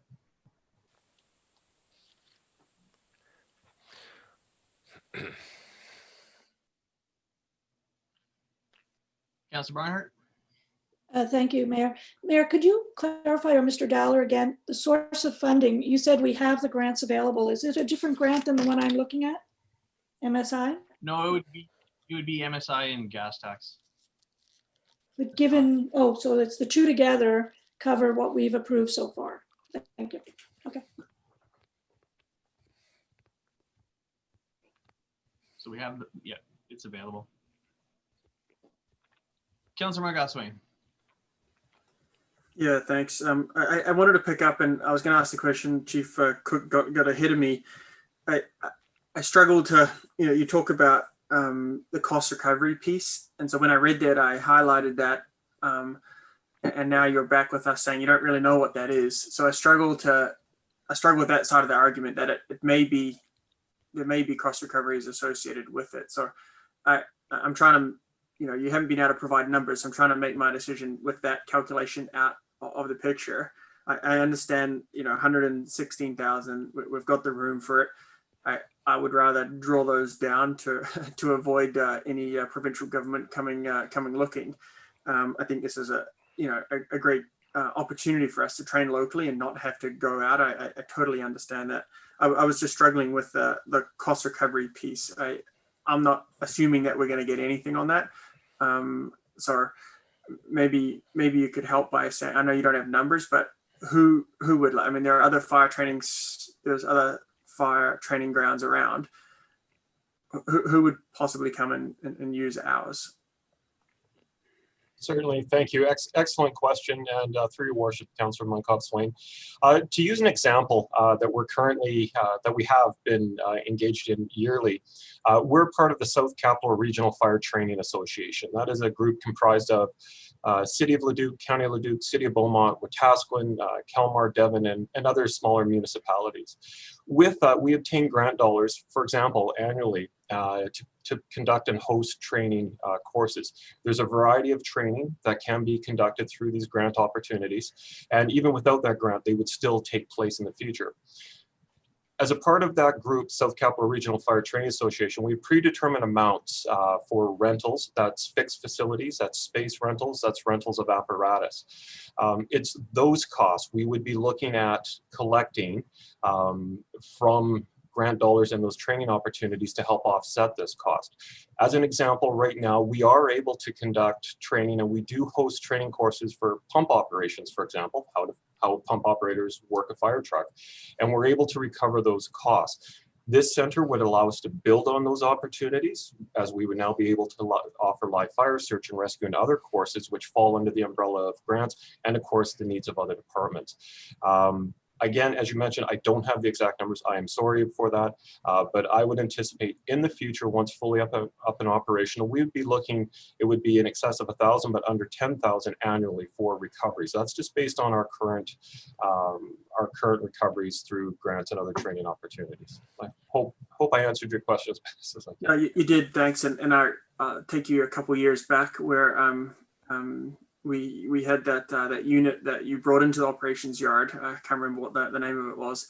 And so that cost us money, for lack of a better term, right? And so if we had these units here, we would be able to not having to rent those things to bring it down. Am I understanding that correctly? Through your worship, Councillor Munkoff Swain, yes, that is correct. Okay, that sounds good. I'm liking where we're going with this, so thanks, your worship. Councillor Van Newkirk? Yeah, thank you. And just hoping you can help me with the vision of this a little further. Where do you envision this training center being built in Beaumont? Operations Center. Excellent question, and through your worship to Councillor Van Newkirk, there's a few years back, there was an area identified at our operations yard, kind of in the northeast side of the yard. It's actually the location where we have two of our existing seed cans right now that would be built into this site. That site selection would allow us a few things. Number one, it's safe. It's behind fences, restricted access, so we wouldn't have to worry about the public or anyone interfering with it. Two, it allows us to control everything on the site and leave things set up overnight, if you will. We feel that site is selected as also being an operations yard. If there is smoke, of course, with the permit and such, coming from the area, that is the right area of town to be conducting this training. Follow up? Yep.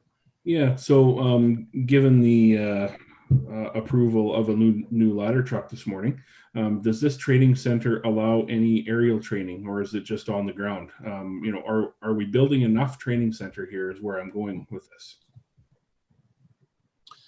Again, excellent question through your worship to Councillor Van Newkirk. This is a two-story structure. To go above a two-story structure or to stand anything upright would require a lot more funding for the project, as the engineering of it, for example, would be much more elaborate, the groundwork, pilings and such. So it is a two-story structure. To answer your question, yes, there is ladder opportunities, but further to that as well, it does provide us below grade, on grade and above grade firefighting training scenarios for our members to train on.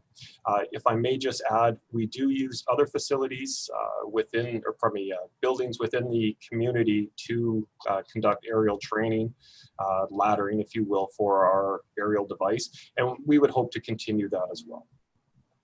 No, that's good. Yeah, I just wanted to make sure we asked those questions because, we're bringing in a ladder truck for all the right reasons, and, we should have ability to train with it. And I'm hearing that there are some opportunities. So thank you.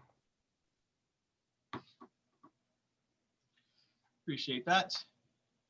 All right, seeing no further requests to speak, for all the reasons that the chief said, I'd like to see support for this. I'd call the question. All in favor?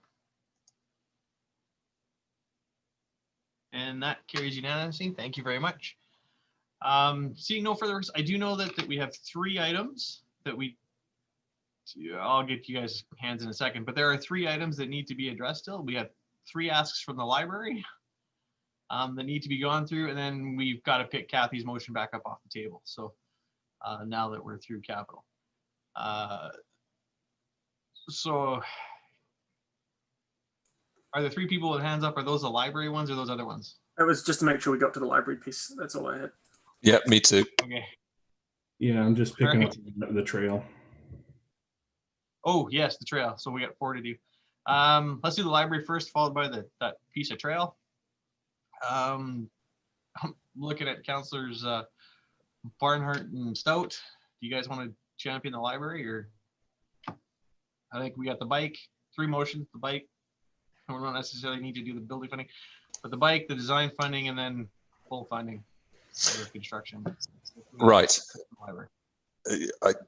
Yeah, I can address the funding of the library extension. I mean, those two are mutually exclusive, right? We don't do them both. We do one or the other. I would be, I'm with you. I'm not really, until we get a design and a cost, I'm not going to propose the other one. But yeah, go ahead. And that was my feeling too. There's some uncertainty has been expressed over the final price of how that would be priced, and I'm feeling, and yes, the application that Ms. Winton made, or the proposal that Ms. Winton made, was based on an Altus report on square footage. I think, there's all sorts of variables there that we haven't got under control. So I'm willing, whilst I think that gives us a benchmark to say, okay, this really shouldn't exceed this price. At the same time, I'd like to see the design work done solidly and settled down. So I'm going to move that we do the design study for the library extension as proposed by the library manager to the budget cost of $100,000. I can't add very much to the proposal that Ms. Winton made. You saw it. For those members of council looking for it, it was actually presented to us Tuesday night. It's not part of our book. Yes. It's separate. All right. So I'm generally supportive of it. So similar to what we got going on with the theater. Let's get some design and some things going and see how, and let's figure out how much it's actually going to cost and what we can actually do. So I will be in support of it. Open it up to questions and comments from members of council. Councillor Van Newkirk, followed by Councillor Monkhouse-Swain, followed by Councillor Barnhart. Yeah, thank you. I like the idea and concept. I guess my concern comes from having two conversations going here. We have one going with the design study for the Arts Center that we haven't heard back from yet. And we're due to gain some more information on that. And then we start this conversation here. I would really love and prefer that those conversations were happening side by side and together. So I don't know what we need to see or hear to give me confidence that those initiatives will talk. So, stand alone, I don't think I would be supporting this one, but, in conjunction with the other conversation, I think, synergistically, it makes more sense. So I don't know if admin can weigh in on that. How do these conversations work together? Mr. Suter? And to be honest, I'm not sure. I hear what you're saying, Councillor, but these two projects may not necessarily co-locate, but I do agree it's worth a conversation. At least a look, I guess. That's my point, is the look at it, right? Like I'm not saying that they need to go together, but we should look at that. So these things need to talk that's my view anyways. Yeah, no, I agree with you there. I do. But Mr. Suter? Your Worship, through to Councillor Van Newkirk, I would agree with that. We are trying to bring back to council some recommendations based on the feasibility work we've started this year. Unfortunately, due to a variety of reasons, our consultant has not been able to get back. I did speak with him yesterday. The intention is to come back with a recommended option with some costing shortly here. I'm hoping in the next several weeks, he should be back to us, at least with some preliminary I can share with council, even if he's not available. And I do agree. I think these two conversations could very much tie together. Okay, thank you. That's kind of my hesitation right now, so thank you. And so from administration perspective, you'd ensure that there's at least a couple conversations that will occur? Thank you. Yes, I mean, I think it's hard to make these decisions, I guess, without the other, because I do think they are related, especially when I'm hearing where we're going on the recommendation coming back from the consultant potentially. So I don't want to tip the hat completely because I don't have his report, or I don't want to put words in his mouth, but I'm just sharing what I'm aware of at the present moment. Okay, thank you very much. Councillor Monkhouse-Swain, followed by Councillor Barnhart, followed by Councillor Hendricks. Very briefly, mainly because my computer's going to shut me off and restart in an opportune time. But I'm with Councillor Van Newkirk, and what I heard from Mr. Suter, I support in principle the need to expand, but I'd just like to have those conversations. And so when we get that information back, we can always revisit that in the spring potentially. Councillor Barnhart. That's exactly what I was going to say. I'd like to revisit this for all the reasons that have already been said. This has been a project that's near and dear to my heart, but I just don't think we have the information to make that decision right now. And I'd much prefer dealing with it in the spring when we revisit the budget. Okay. My concern here is if we don't approve funding now, the project will stall out and those conversations won't occur because there will be nothing to have. Part of the design thing is to have a look at the building, talk to the people, make it talk. If there's no design funding and there's no other options, I hear what council is saying. I'm just concerned that if we don't put some dollars and some horsepower behind it, that this is going to go exactly nowhere. Councillor Hendricks. Your Worship, just to add a third leg to this, that's the spatial allocation study that we've been chasing for a long time. So I'm assuming, at least from the answer I got in my question to admin, that it's close. We'll be getting something here shortly. And I'm hoping that document, along with the library discussion, along with the arts facility discussion, along with the office requirements regarding the CCBCC space and all the things that mend it together will be brought forward as one topic, and we can all try to work through this. Mayor, what is the source of funding? Not entirely sure because I hadn't thought it through. Mr. Dollar.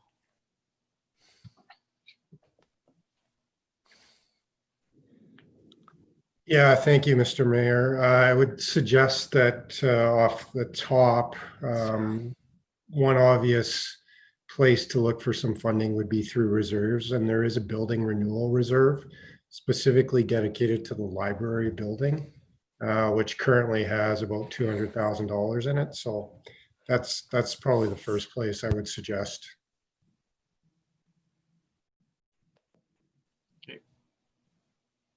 Councillor Danlock. Yes, Mayor Stewart. Yeah, that was my exact question. I didn't get my hand down quick enough about what the source of funding going to be. That's been answered approximately, but I do. I know with your comments about them not having money yet, get it going, I understand that, but I am leaning much more, get the report back from the consultant and look for synergies between the arts facility / library or some way of looking at that. So I'm leaning towards delaying, but thank you. Well, Councillor, that's my exact point. The money that's being expended on the arts facility, they've had a couple informal conversations with the library, but I don't think they're like, they might be coming back as a location, but this money will be for a consultant to do a bit of a general design and have those conversations and actually bring this back. I'm really concerned that if we don't fund this, I don't think we're going to be able to get the information the council is seeking to make a decision. But I'll leave that on council. Okay, it's a follow then. So which reserve would it come from, the funding for it? Which reserve, sorry? Would it come from the funding for this? The suggestion I would make at this point, Councillor Daniluk, would be a building renewal reserve. And within that reserve, the larger reserve itself, there is some specific dollars set aside for the library building. And so we could fund it from there. If you're trying to find that dollar amount on the reserve list, sorry, I'm just going to find that page, sorry. Page 41. Oh, thank you. Councillor Malkoff Swain's looking to get back in the meeting here. If one of the hosts could let him in, please. Yeah, I pinged Mike B.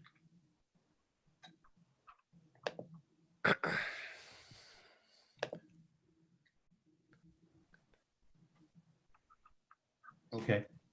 I see the reserve. Thank you. Further discussion, Councillor Stout? Yes, certainly. Thank you. I share your concern that if we don't put the funding and the direction behind this, then it's just not going to happen. I also would stress that this is completely separate from the arts center. This is a library expansion. It includes programming rooms, expansion to the programming rooms, and collections and collection display and workspace for the staff, and that's completely separate from anything we would build as a theatre.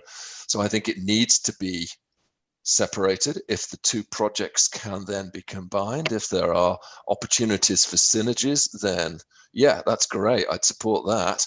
But in order to find those, we need to do the design study to start with and see what we need and put a price tag on it. So yeah, I think we need to do this, and I'm scared if we don't do it, then it just gets kicked down the can another year and no progress is made. Ms. Winter, I see you popped up. I just want to ask if you would like to amend the motion to include the building renewal reserve to be funded out of the building renewal reserve. Yes. I think I didn't have a funding source for this, and Mr. Dowler has suggested one that I think is entirely appropriate. So yes, I would add that to the motion. Okay. Councillor Hendricks. Your Worship, yeah, with respect to the space, it's 7,500 square feet added to the existing facility, of which the current footprint is 8,000 square feet. So I'd be okay with proceeding with a detailed design and some real costing, real live intel on the ground costing. That would probably take us to a project number that'll be significantly less than what was offered here in our budget package. So yes, I think we need to keep it moving, but we've been chasing hard this spatial allocation study. We've been chasing hard. We had the Vivian Manask package, which is separate from this altogether, and we certainly been chasing hard that they'll want to do something for the arts group. So it's coming to a head, one way or the other. All of these asks, and looking forward to a really robust discussion on how to solve all of this as one entity. But we got to keep moving here somehow. So thank you. Councillor Monkhouse-Swain, followed by Councillor Van Newkirk. Yes, I want to get us here. So maybe help me get us here. The expansion that they're talking about, and I know we don't have the full report of the other piece, but I can't see an art space going without the library. I think they have to be linked. So I don't want to, basically what I'm worried about is potentially wasting money on design if we're going to design it all together. So let me ask this question. The additional space that is clearly needed right now, could that be factored into the new design, or are we just kind of going to build something, I think it's $1 million, something like that, and then have to relook at that all over again if the new space was teared down?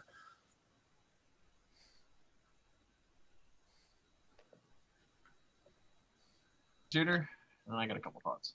Your Worship, through to Councillor Monkhouse-Swain, I could try. I mean, I think there's opportunity to look at what that expansion is, and if there was another piece to that with the arts, for example, maybe there's some shared space through that design. And I don't know exactly what that space looks like, and that's what their ask is, to get some detailed design work done. But I think if you have that in the back pocket, you would have to consider that as a factor in that detailed design work. So I think it is all moving in the same direction. That's my personal opinion.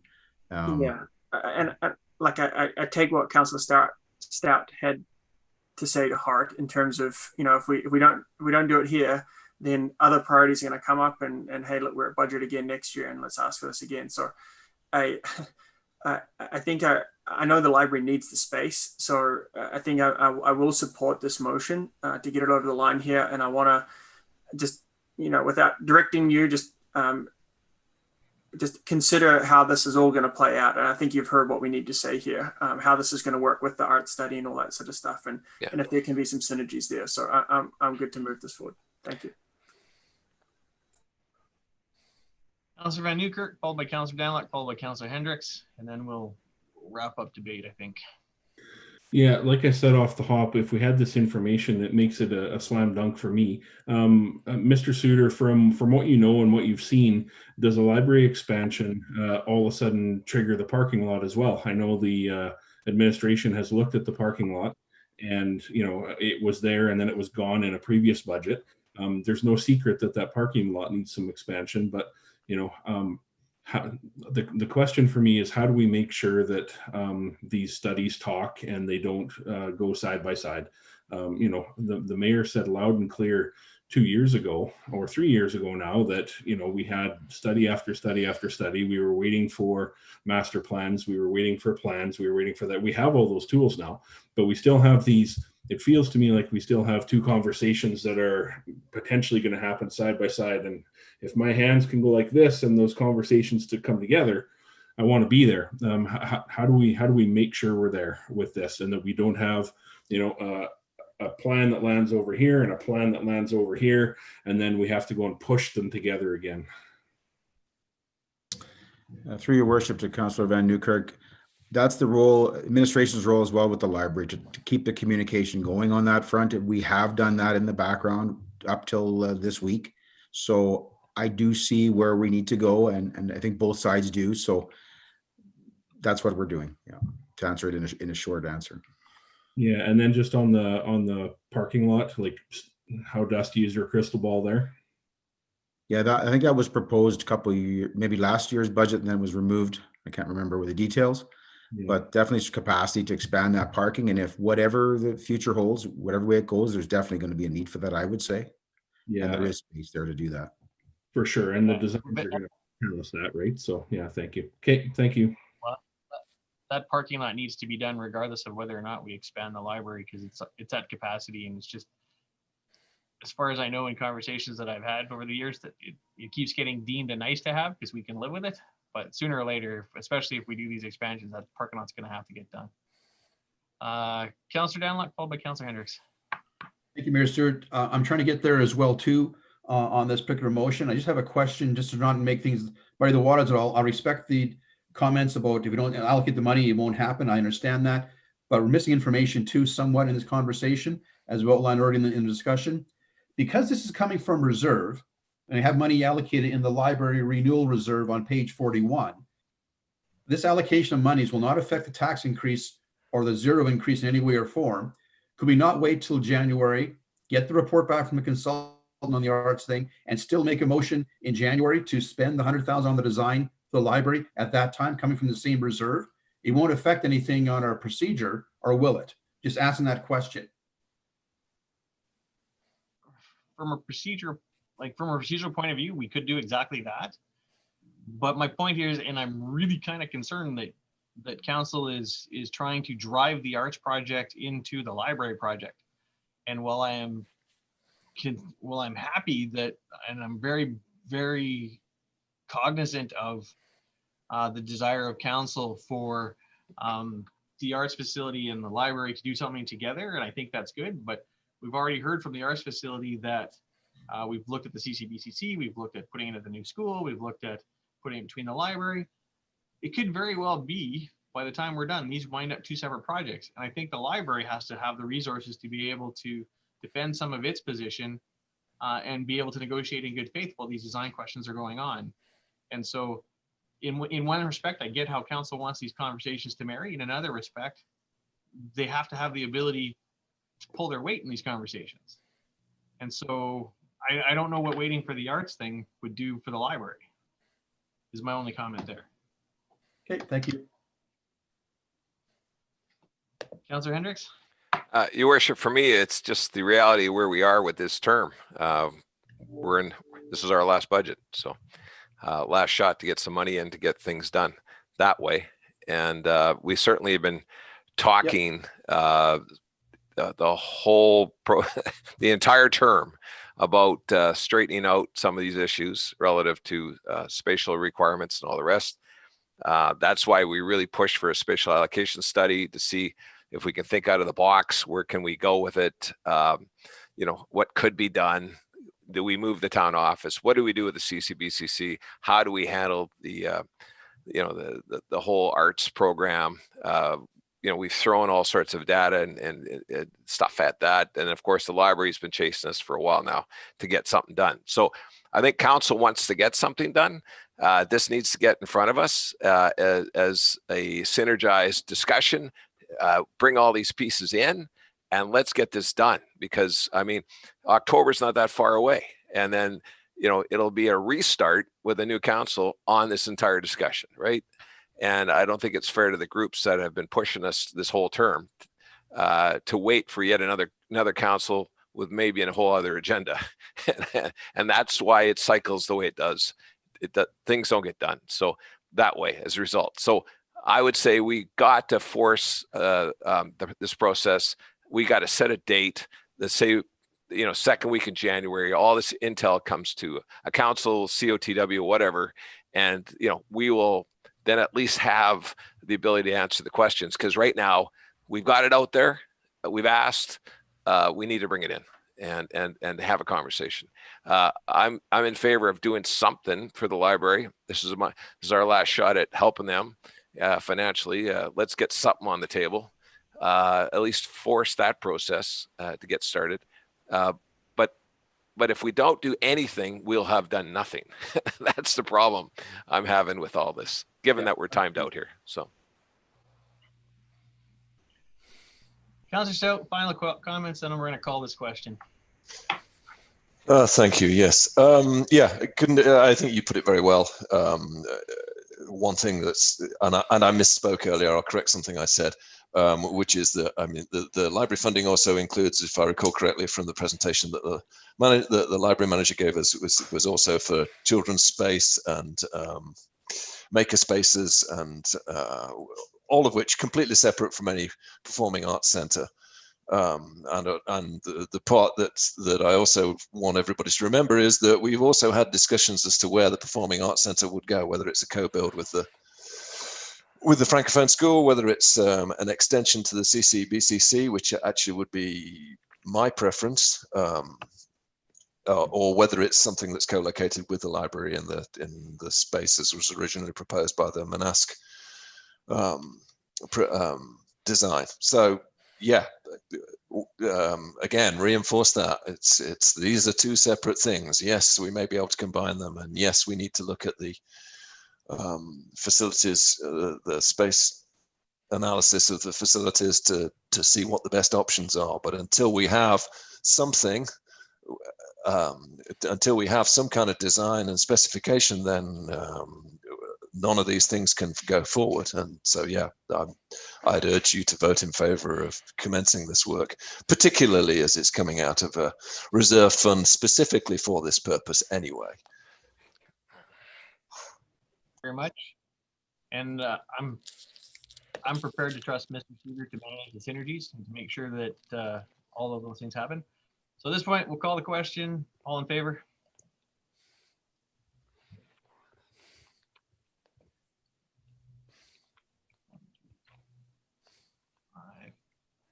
Who am I missing? Oh, there we go, down the bottom. That carries unanimously. Thank you very much. Through that discussion, I heard that we're probably not going to do, I don't think we need to consider the design funding piece that they asked for, or sorry, the final construction piece that they asked for until the design is done. But there's the bike. Is there a member of council willing to move the bike? And I think it's 25,000 bucks, give or take.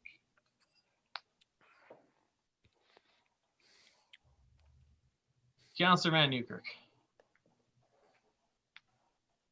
Yeah, I'm willing to move the bike. I would motion that council fund the library request of $25,000 to put the book bike into place to be funded from grants.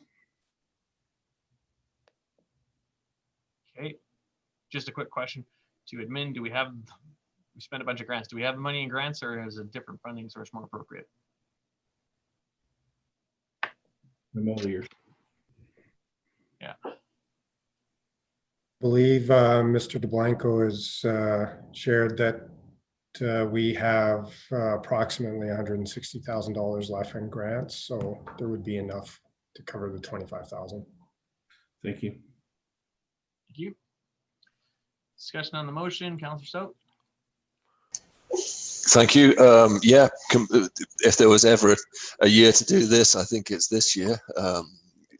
Given that so many of our facilities are actually closed or on restricted opening, and that people are encouraged to get outside, and that this provides an outreach to folks who can't get to the library anyway. Yeah, I think it's a great opportunity, and it's at a very reasonable cost. So I'm very much in favor of it. Thank you very much. Seeing no further requests to speak, call the question. All in favor?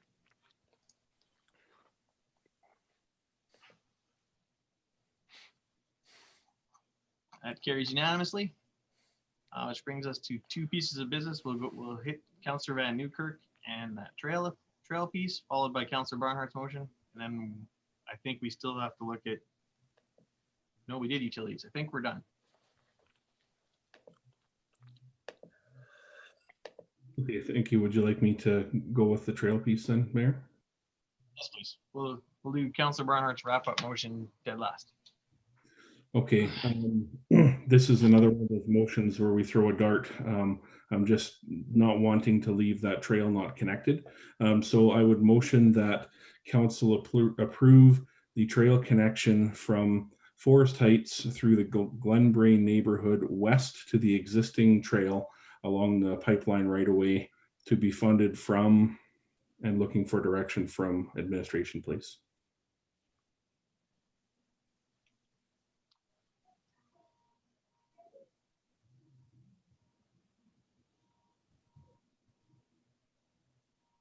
Mr. Suter and Mr. Dollar. Through your worship to Councillor Van Newkirk, I was advised by Ms. Darget that there's 110 meters, but I'm not clear if there was 80 meters for the developer, remaining 30 to connect, or the other way around. It'd be the other way. It's long. So our portion would be 30 meters then to do the connection? No, I think we'd have the long piece. We'd have the long piece. Clarify, we have 110 meters approximately to construct. Okay. Based on our estimates, that would be, sorry, at $340 per lineal meter on new construction trail, that would be 37,400. Okay, so we have question for we have an amount, funding source. Sorry, go ahead, Steve. I was just going to say, question for Ms. Winter here on the motion. Have you been able to capture that, or you've been doing a great job so far, but do we need more clarity for you? Thank you, Your Worship. Through you to Councillor Van Newkirk, if you could actually just post some wording around that one so I can build that one. I got a little bit of it, but yeah, if you could just help me out a little bit on that one. For the most part, I've been catching them, but that one is a bit longer. Okay, thank you. Thank you. I'll type. Okay, so it's 37.4, call it 38,000 to be funded from grants to connect that piece of trail so that when the developer does it, it's a complete trail. Discussion on the motion. Councillor Danlock. Thank you, Mayor Stewart.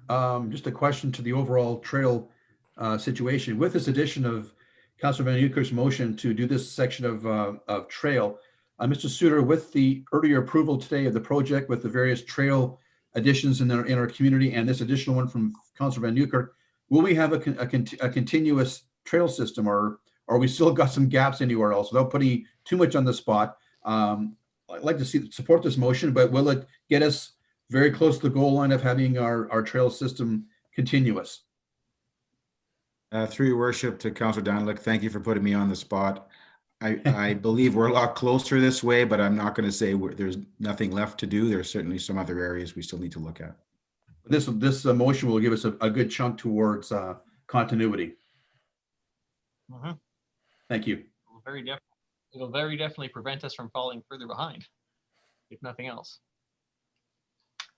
Councillor Stout. Oh my goodness! Excuse me, I've got my mouth full. My wife just. I'm sorry. I didn't time it that way. I promise. It was next. Excuse me. Yes. No, I don't think it does anything like complete it, but the the missing connections, but it's certainly a step in the right direction, right? You start on the longest journey with the first step.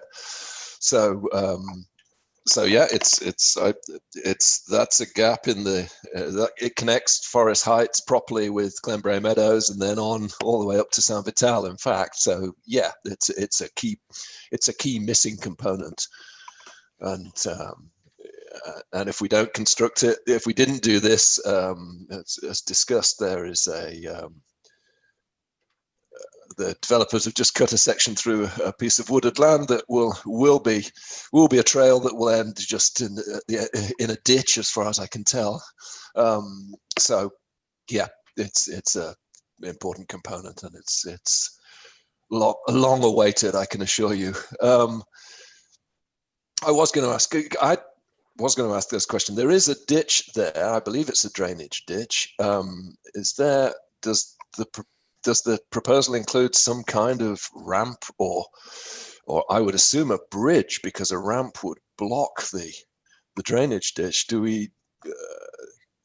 Would administration have anything? Can they comment at all? And I also wondered, does that also then put the price up? Through your worship to Councillor Stout, based upon the fact this was kind of mentioned this morning, we haven't had a chance to really look at that in any detail, so it wouldn't be right for me to comment on exactly what the design would look like there, or even the price at that point. Okay, thank you. Appreciate that. So then, should we put some kind of contingency in on the price? Martin, what I might suggest is the developer component is that portion in the trees that does deal with that issue of making it match the grade. So there's probably some conversation they would have to have with the developer on that too. So just looking for direction to see if there is any additional wording required there, or if we should just put it at that 38,000 and then move forward. Mr. Suter.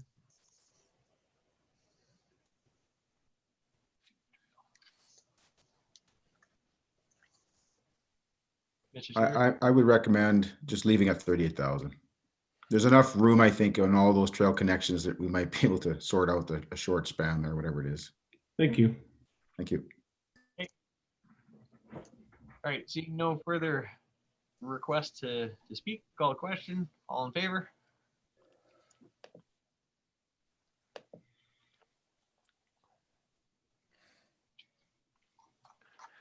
That carries unanimously. I know we don't have much to go, but I am going to call a quick recess for a quick little break for a second, because I just need to get up. My back's killing me. So call our 10-minute break, back at 5 after, and then we'll wrap the day. Hopefully we'll be done by 12:30 latest. Thank you.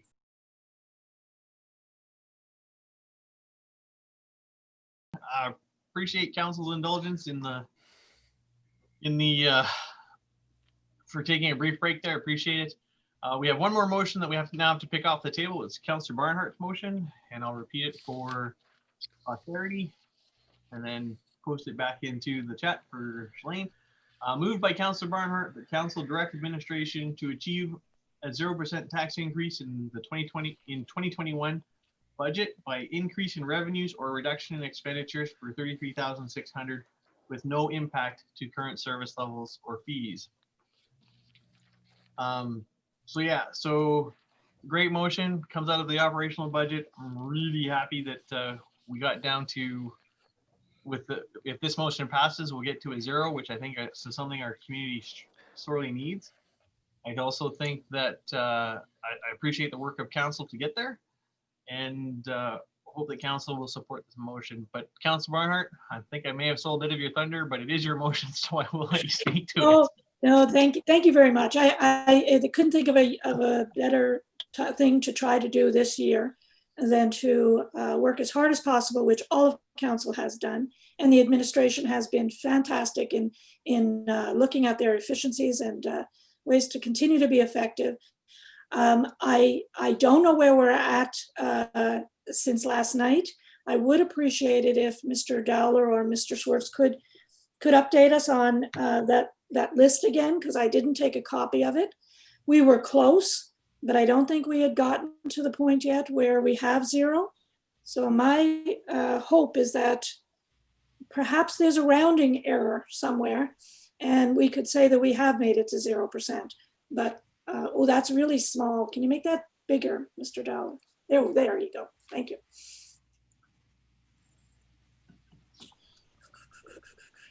So we're right now, we're at a 0.16% tax increase. Mr. Schwartz, Mr. Dowler, is it possible that with rounding, we could actually get that to 0? That's an interesting way of describing that. I think accountants do this to us all the time as they round up or down. We'll definitely consolidate all the changes that were made in the last 3 days, but I really trust Curtis and Mike, the way they have the system lined up, that it's probably going to come in at or near that number. But your motion directs us to make that a 0. So if that passes, we will make that happen. So what you're basically saying to us is leave it with us. We will work as hard as we can to get it to 0, and we'll get back to us. I'd be more assertive in that, and let's see where the motion goes. And if the motion directs that to be a 0, it will be a 0.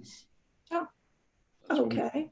Well, and I just want to let the rest of my colleagues know that, I mean, we have done a great job so far. And I know that we don't want to increase any fees any further, because we actually put that in the motion. And we, as well, don't want to affect service levels. So I think that means the administration has a little bit of work to do. But I know back in the day, I used to call it, well, let's suck it up. 33,000 over the budget that we have is doable. So I'll leave that to my colleagues to vote on it. I have confidence in our administration to be able to find that number. So I'll open it up to discussion on the motion from members of council. Councillor Daniluk. Thank you, Mayor Stewart. I fully support the motion. I began this budget process with the mind of being to 0, and a couple of the councillors felt the same way. And as we got through our budget last couple of days, council really stepped up, I believe, and given the economic times we're in, we came to a 0 budget, 0 increase on the budget. That's on taxes. That's fantastic. Capital budget is extremely aggressive for building again for 2021, and it wasn't 2020. We've done a very good job. I'm very pleased at the council's efforts here, and I want to thank you for all your efforts, and I'm looking forward to response from our citizens, which should be, I think, very, very encouraging for 2021. So thank you very much. Councillor Stout. Thank you. Yes, I'm supporting the motion too. It's obviously been a very challenging year for everybody and all of our residents, and this is not the year to present them with an increase in rate, I don't think, so I'm happy to see that. One question, Mr. Schwartz, could I ask about how practically does one do that? How does one find $33,600 in a, what are we at, a $50 million budget? I think Councillor Barnhart coined it here earlier. There'll be opportunity to look at where we might have discretionarily spent some money and decide that 2021 is not the time to do that. So we will, use things more as opposed to replacing them, and delay things like vacancies for as long as we can to fill them. So those are a number of things that we can do. Okay, thank you. So there are measures that you can squeeze that out of it effectively. Thank you. Yes. That. Councillor Hendricks. Your worship, again, first of all, thanks for all the effort over the last few days with not only council, but the admin team, and certainly the budget process we've had. 33.6 is very doable, as we know. We just provide that direction and leave it at that. I don't think we want to get into the weeds with where exactly. That's just up to Mr. Schwartz and his team. So amen to that. Thank you to Councillor Barnhart for her motion. That kept us on track right from the beginning, because that's where we started. And I think we're here. So 0% it is. So congrats to all. Councillor Van Newkirk, and then we'll call the question. Yeah, you bet. Great work by all. We had some great conversation. We ended up in a great spot that our residents should be happy with, and there will be a lot to celebrate in this budget as we move forward. So thank you to everyone, admin, for your hard work, turning things around quickly, and year over year, just tightening up our budget process, the numbers, the document, and most importantly, the time it takes to do all this. So appreciate it. Thank you very much. And just to close, I'll make some closing comments. Call the question. All in favor? Absolutely. That passes unanimously. Yay. Yay. Which brings us to the end Good of job, budget everybody. 2021. Yeah, Good that was awesome. I appreciate the hard work of council and the hard work of admin. As this is literally our last budget as a council together for this term, I think we've managed to, we've been strong the whole way. We've been consistently bringing down tax increases and providing services and increasing services to residents. So I'd like to thank this council for its forward-thinking vision and the work that it's done. And we got 8 months to go or 9 months to go, and I think we get her done and finish strong. And I really do appreciate each and every one of you and the work that you've done today. My compliments also to admin. They worked long and hard at this, and I know from side conversations I've had in the hallways with the CAO that there was some angst involved getting to where we needed to be, and but our administration and our senior leadership team really stepped up and did what they needed to do to be able to allow us to drive this city and this year's budget and the tax increase to where it needed to be. So my thanks to them as well. They did stellar, outstanding work. Couldn't ask for better. Just before we adjourn the meeting, I think we'll cover some quick next steps. So just to ask quickly, CEO, what can we expect from here? Just to get it up, to finish Sure. it off and get it on the table. Certainly, and Mr. Dowler, Mr. DeBlanco, or Mr. Berezowski, please add in where you think it's necessary. If you recall with the budget schedule after the workshop, this is November 28th, the budget will do the amendments as this week comes by, do up an RFD, which will be out available to the public on Thursday, to be brought back to council on December 8th at the regular council meeting for formal approval of the budget. In the interim, we will put some information together that we can post out to the public.